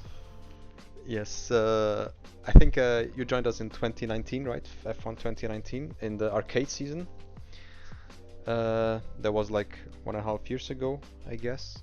So looking at your data, you're pretty regular. You only missed 1 race this season, which was in Hungary. You scored 444 points, so that was just enough for P2. You only got 1 penalty, an LP. For what? The LP was in Mexico in the reversed race. Yeah, around you. Oh yeah, that was against me. Yeah. Yeah, it was in the reversed race in lap 1. After turn 1, he got a bit wide and rammed me and destroyed my wing a bit. It wasn't just a bit. I never knew he was there, so I swerved like crazy to open up the line. Yeah, but looking from your point of view, it doesn't even look like you hit me. But on my view, it looks like a fucking maniac is coming at me. Yeah. So I mean, I didn't even know that I hit you. I only saw your view like later. Yeah, exactly. I was like, holy shit. Yeah, and you only got 1 DNF, so I think that's also pretty impressive on 31 races, having 1 DNF. Yeah, and also he's one of the fastest drivers. Absolutely, top 2, definitely. Sure. I mean, yeah, he's looking at his put Grimur. Yeah, go on. He's put Grimur under such a pressure this year because Grimur had to work so hard, man. It's not even a secret anymore. He started off with with a lot of bad luck, but after that, he had to put in a lot of hours to finally put up a battle against you.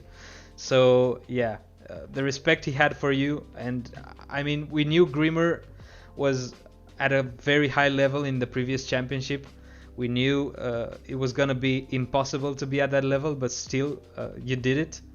And yeah, that's impressive. Also, you are one of the cleanest guys in the league.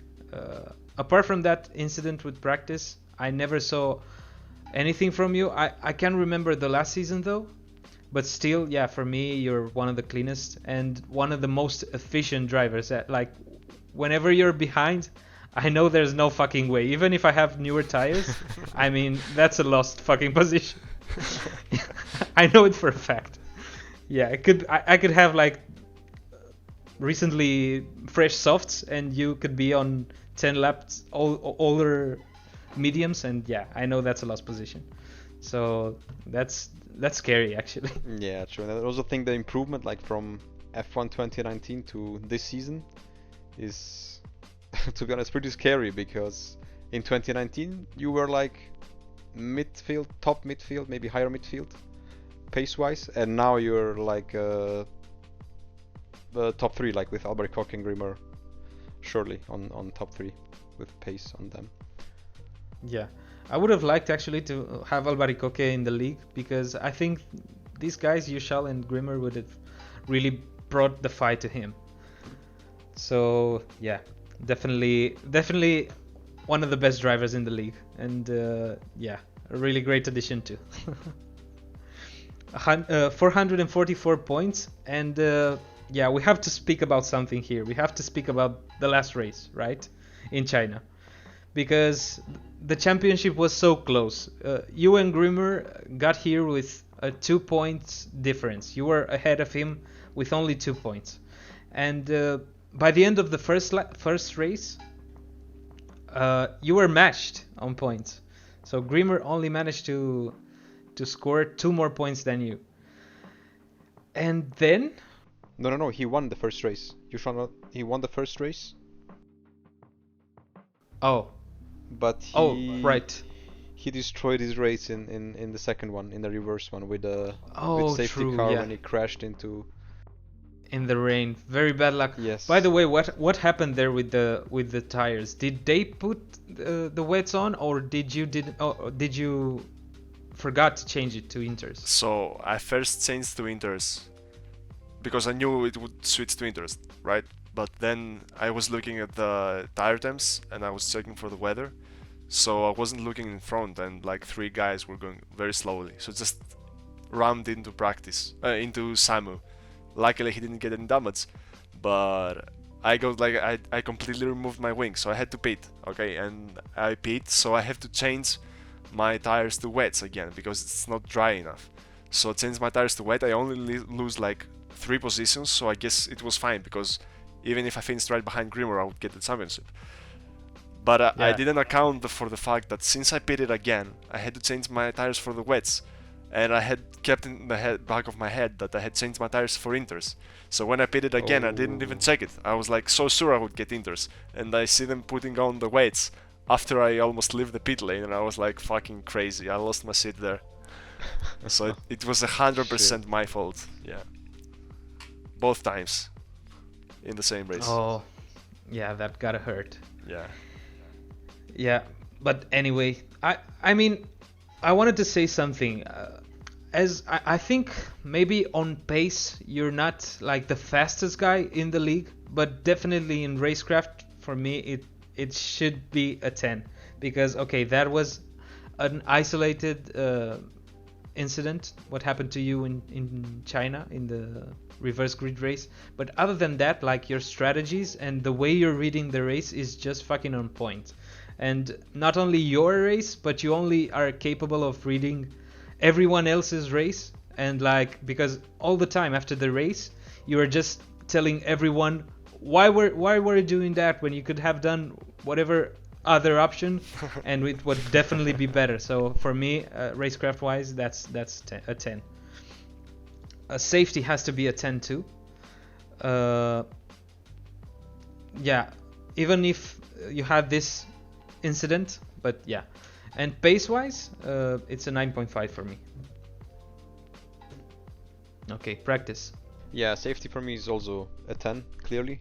I mean, yeah, you had an incident with me in Zandvoort and the LP, but you still like you have so many battles every race, and you only are involved in 2 incidents. I think that's still pretty insane. But like, with the kind of battles, the number of battles you have. Yeah, because he most of the time I mean, he has a lot of wins, right? How many wins does he have? No idea. 1, 2, 3, 4, 5, 6. Okay, and how many podiums? Podiums? 1, 2, 3, 4, 5, 6, 7, 8, 9, 10, 11, 12, 13, 14. Okay, so those are a lot of times that he has to start from like the back of the grid, Yes. from P10 or and to only have an LP starting that back, yeah, it tells a lot. That's why for me also is a 10. Yeah, Safety. yeah, true. Yeah, pace-wise, you're clearly on a 9.5 here. I think Grimur is still like Grimur and Albaricoque are on another level, but you are very close to them. And racecraft-wise, like Kabi said, I mean, your strategies are always on point. Like, never see a mistake from you, and also like your tire management and everything is pretty insane. So that's also 10 from me. Okay. Thanks, guys. No problem. So it's like 9.8 from both of you. Okay. Which makes for 9.8. Yeah. Okay, great. Ooh. Cabidoom. The boss. So what's out what you say right now? Because it might not end so well. Sorry? It might not end so well if it's not good for you. I might finish this stream. It never Yeah. happened with this podcast. He's gonna wipe out all the evidence. I'm gonna fire you. Yeah. Yeah, so let's talk about you now don't talk, Kabi, right? And Yeah. we introduce you. Like you said, you are the founder and you are also the boss of this league. Actually, you're the one who does the most, who brings in the most ideas to new formats and so on.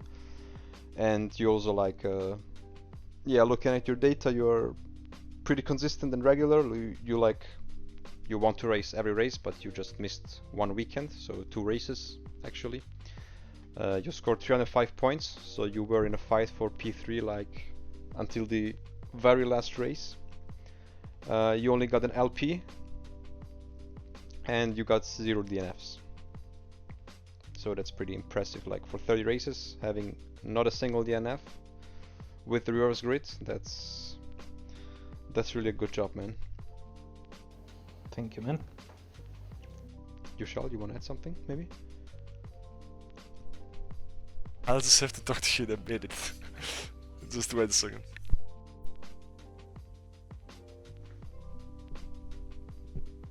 Wait, what? I didn't hear anything. Yeah, me neither. Yeah, okay, now I'm here. Yeah, my mom was talking to me, so sorry. Oh, about that. okay. It's okay. Yeah, we have to cut that one out, so yeah. No, we'll definitely leaving this one in. Oh, okay. So, what I wanted to say about you is that, like, pace-wise, you're, like, very high up at the top. Like, you can definitely fight for a win, and I think, like, in terms of, like, racecraft and everything, you're, like, way up there. It's just that there's, like, some stuff, some details that you're missing that, like, add up over time, that it's like not the same problems like that practice or I do or someone else does, like, but they do add up in the end of the race. Like, for example, like your lines are like probably the best lines out of like every driver, like apart from Grimur, like you have the cleanest lines, you have like the smoothest on the wheel. But for some reason, like when I always like watch your streams, like afterwards, there's always like something wrong with the setup, or like you're killing the rear tires, or your front tire temps are like way too hot, so you have to like put an extreme like steering angle, and you like miss so much time, like because this has like a snowball effect, and then you just miss so much time for no reason, even though like it's not like really you're driving, like it could be even setup, but it's like only those details that you're missing, but then they end up costing you like so much time. Like if I give you like an example, in Zandvoort, like you were the only guy that finished so close to me and Grimur. You were like only 3 seconds behind, but all the time you missed it on the softs, because I'm like 100% sure you were overheating on the softs, because like that track is so easy to overheat, and on the mediums you lost like 0 time to us, and because it's the mediums don't overheat as easily. So I think like if you corrected like some, not really techniques, it's like some game exploits. If you just studied them more while you practiced, then you would definitely like gain a lot of time. So for me, like definitely one of the cleanest drivers. So safety would have to be like a 10. Even though you've pulled like some risky moves, it's not like over the limit, so I'd still like put a 10 to safety.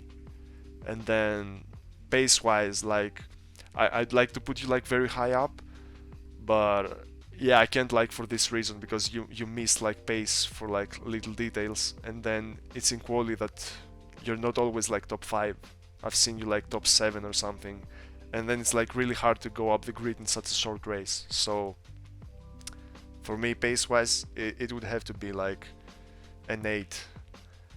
And then racecraft, I think that is where you're missing mainly, because yeah, I'm gonna change, like pace should be like an 8.5, simply because your lines are like so fucking good.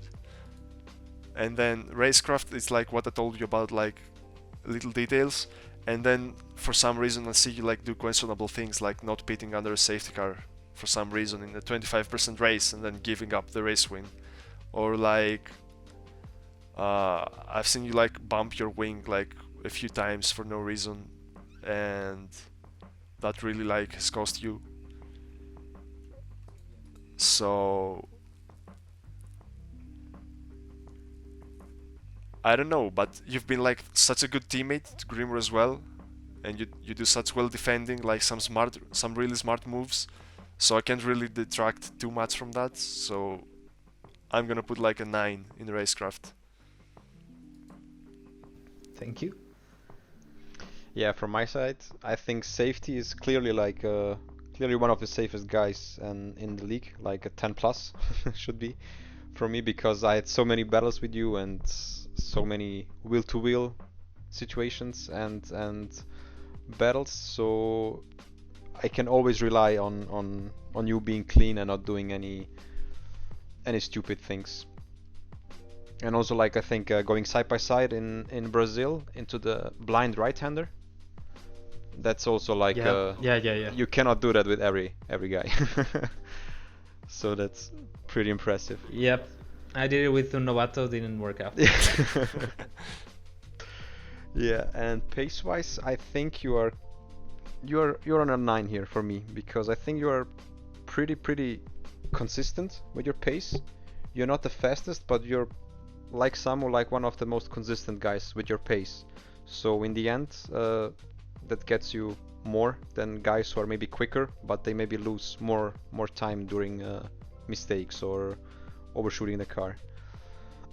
And I think racecraft wise, I have one negative point there, is that I think you maybe attack too soon other guys, and that costs you and the other guy as well maybe some time, and then guys from behind can catch up more easy, or the guys in front can maybe build a gap sooner or quicker.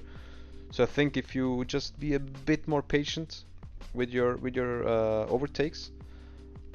But yeah, I mean, it's so fucking fun to to race side by side with guys. So yeah, I would do the same, to be honest. So I'm giving you a 8.5 for racecraft. Okay, thank you guys. So overall, It's 9.25 for both. So yeah, also an average of 9.25. okay, nice, thank you. Great, let's move on. Grimur, I think you shall comment on Grimur. Yeah, it's only fair. I mean, like, I don't know. Ever since he joined, was it like late 2019 or something? Because I think he raced Albaricoque there. Like, I mean, exactly, like, won. Exactly, first race I think it was China, and he won. So you could tell that guy was fast right from the get-go. So yeah, I mean, I don't know. For me, it's like, it's also like work and practice. Like, obviously he's not born fast. He's worked for it, so that's good always. Yes. But I mean, have you seen like his footage? Like, he's always breaking the latest. He's always having the smoothest lines. He's always gonna utilize like most of the track, like as much as you can in this game without getting stupid penalties. And I don't know, he just knows when to pick gaps, he knows when to pick fights. He's not gonna make any mistakes. Like, have you seen him make any mistake ever that is not like a game-breaking bug or something? Because I don't think so. Yeah. Yes, he's very, very consistent. He had a lot of bad luck in the beginning of the season, but he's made up for it, and yeah, we can say he's finally our winner, our championship winner. Although it was very tight. We're talking about one position difference in the standings, only 3 points in the end between himself and you, and he had to work a lot for it. But yeah, in the end he was very, very happy. I think I'm not sure if you watched his last race in China, but he was very vocal about his win. You should definitely go watch that. Okay, I will do. But I mean, yeah, it was deserved because, like, have you seen like the starts he's doing, or like in the wet? I mean, or like how he picks the gaps to overtake right then and there. Like, there's like no opportunity he's gonna let go. Like, he's that good in like the insight of when to pick his fights and when to force moves, because most of the times there's not even a move to be done, but he's gonna do it anyway, and he's forcing it, but in a safe way. So it's like, I think nobody else does this in the league, in the whole league.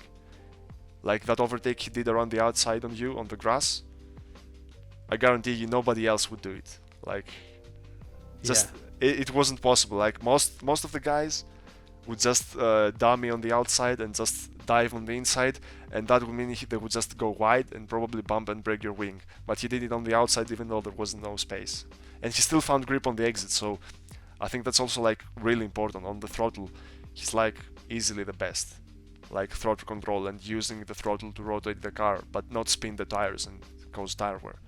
So that's like something you can't easily do. But the braking, man, if you seen like the last race, he's like braking like, I don't know, because I remember from the overtakes, he's braking like, I don't know, 5 meters later than me, 10 meters later than me, and he still rotates the car fast enough at the apex. So that's insane. So yeah, for me, pace wise, no, wait, firstly safety wise, I would have to like reduce something, because like he's forcing so much the moves that it's not like the safest. It's, I mean, at some point it might cause an accident. Like it can't always like work that well. So I think for safety it is the only place I'm gonna reduce like something. So it's gonna be like a 9.5 for me. But then I think pace wise he's proved himself like that he's gonna be a 10. I mean, if it's only like in quali that he's not like that fast, but race pace he's like more than makes up for it, so he's got to be a 10 there. And racecraft, like, I think it's the only 10 for me that I've put like so far. So I think it's like perfectly fair for that. Okay, yeah. So as I said, he's like the winner of our championship. He assisted to all races, which is nice. No penalties whatsoever, and 2 DNFs in 32 races. So yeah, that speaks for itself. Being his teammate, I also have to say I learned a lot. And while at the beginning we didn't bond that much, let me say I always had respect for him, but maybe also because of that reason I really never tried like to practice with him alone or together or something like that.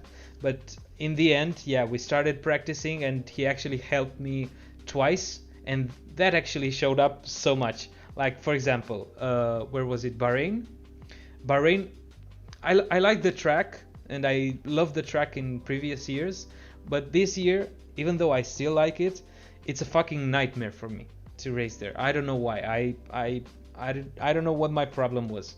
So I asked for help, and also China as well. China is one of the worst tracks for me ever. And those are the two only occasions I asked him for help, and he gladly said he would do it, and yeah, I guess he wanted us to practice even more than we did in the end, and yeah, I would stream my screen, show him what I'm doing, and at the end of like that watching time, he would tell me like, okay, I'm not seeing really anything way too different than I do, but you could do this, you could do that. In this corner you could go a gear higher. In this corner you can carry more speed. So yeah, that really helped me a lot. And also is one of the guys that racecraft wise he knows his game. Because he also, like you shall, he knows how to read every situation so well. He's had bad luck in the past, like for example the game putting him on wrong tires, but it was just a game bug. But yeah, other than that, he's a machine. Yeah, and he practices and he's working for it. So yeah, he deserves the win, I think. He can't be that good without practicing. So yeah. Yeah, practice. Anything to add? No, to be honest, not much more to add. But I think, yeah, going to the ratings, he's clearly a 10 in safety for me. Like, yeah, looking at the penalties, he has none. He's like never really involved in any incidents or crashes, so on. Only if he gets crashed out by someone else, but that's not on his fault. Yeah, pace-wise, I mean, this got to be 10 as well. I mean, that's clear. His pace is pretty sick. I mean, considering his first race when he joined us, he was fighting with Albaricoque for the whole race, and he won in the end. So that was pretty nice surprise for us, for the whole league, I think. Yeah, actually, I can remember when he joined. I'm not sure how he joined. Did we do the test drive with him? No, I think he said he joined because of Albaricoque from another league. Oh, really? I think so, yeah. Oh, that's true. And but we had to do the test drive. Yeah, with him, you right? did it with him. And you said Okay. like, I mean, he told me that you said like he was the fastest guy you ever tested, like something like that. Okay. I remember some test drives where I couldn't keep up with the driver I was testing, which is weird, to be honest, because maybe we do 100 test drive we did so far, and it only happened with like 2 or 3 guys, and I'm pretty sure he was one of those guys, and I was like, fuck. Yeah, 100% he was one of them. How do I test him if I cannot keep up with him? Yeah, something like that. And yeah, after that, I was his #1 fan because I wanted him so much to win Albaricoque. Yeah, I think everybody was rooting for him. Yeah, I was rooting so much for him. Yeah, I think a lot of guys were his fans from when he joined us, so... Yeah, and I was secretly sending him private messages like, you can do it, man, come on, we trust you. Did you ask him to sign you an autograph or something? Not yet. You should Maybe, do it one now day. that he's the champion. True. Yeah. Okay. Nice. Yeah, and racecraft, I mean, he's clearly a 10 as well. Like YouShall said, his throttle application, his braking, his lines, his steering input, everything is like almost perfect, I would say. So it's really it's really nice to watch his replays of these races and to actually learn from them as well. To see where he brakes and where does he release the brakes. But it doesn't matter, man. Because we can't do it. We can't brake as late as him. Yeah. It's impossible to replicate, actually, true. Yeah, you have to put in a lot of hours to match him. Yeah, true. And like, I just want to add, like, he doesn't seem like to be fighting the wheel at all, like at any point. The only times he's like doing a correction is when he either gets like way too greedy on a corner, but he still doesn't lift, so he doesn't lose time, or when he's like on the fast left-right and the rear snaps because the setup is like way too oversteery. Like, but that's normal. Like, that's the only times I've seen him make a correction, and he's always doing it perfectly. So yeah, there's that. Yeah, I think the two extreme drivers are Grimur and Ivanovski. You can look at the onboards, and Ivanovsky is all the time counter steering, and Grimur's like, this is my line, and nothing will push me away. Yeah. So yeah, for me too. There, it's a 10 overall for me. So 10 in safety, 10 in pace, and 10 in racecraft. He's had bad luck, but again, that's not his fault in the beginning. So for me, yeah. And overalls. Yeah, I mean, it's 10 for practice, 9.8 for me, and 10 for you, for an average of 9.93. But it's really a 10. So 9.9. Yeah. Perfection doesn't exist. Okay. Yeah, that's very nice. It was really tight between you two. It was a great battle, and for me, it was the best championship so far. We had great battles for the lead, for the driver championship. We also had a huge battle for P3 between 4 drivers. And overall, I really enjoyed this championship. I think it's the best format so far. I'm not really sure that arcade is gonna come back. I guess for 2021 we're gonna do another revolution at the end of the official one. Just add a short quali, guys. Like one, so this is a pain. I know it shuffles the grid, but it's a pain. Yeah. I mean, it's a bit of luck too, getting the one shot right. Yeah, exactly. Yeah, I think that's what's keeping it spacey. Actually, spicy, not spacey. You mean like Kevin? It does keep it spacey as well. Like, I mean, the gaps, because you can't put the laps in, so yeah, the gaps are like slightly bigger than normal. True. Yeah. Okay, so for the final slide, the podium. Grimur with the golden crown, YouShall with the silver one, and Adrensu with I don't know what this is. the metal crown, the iron crown. Yeah. He got it. Adrensu got it in the end. And Yeah, Grimur too. indeed. And he got his win that he was waiting for, so yeah, GG's. Yeah, GG to all 3 of you, and to the rest of the drivers that are watching us. Thank you for making this the best championship so far. And thanks for reaching like this point after, I don't know, 3.5 hours of streaming. Like, we just did some Joe Rogan shit here. We have to go to Spotify now. It's gonna be a pain to edit all this out. Yeah, I want to see how far lower you can reach it in terms of time. I think 3 hours minimum. Yeah, or maybe 2.5. But yeah, you're gonna have to put timestamps, man, for each driver. For every driver. Yeah, but I had a lot of fun making it actually, and thank you guys for being part of it. And I think we did a pretty decent job for being our first podcast. Yeah, for sure. Yeah, So, I think great so too. job. Like if it wasn't for my mom, we wouldn't even have to make that cut. So yeah. What cut? I don't know what you're talking about. Thanks. Okay.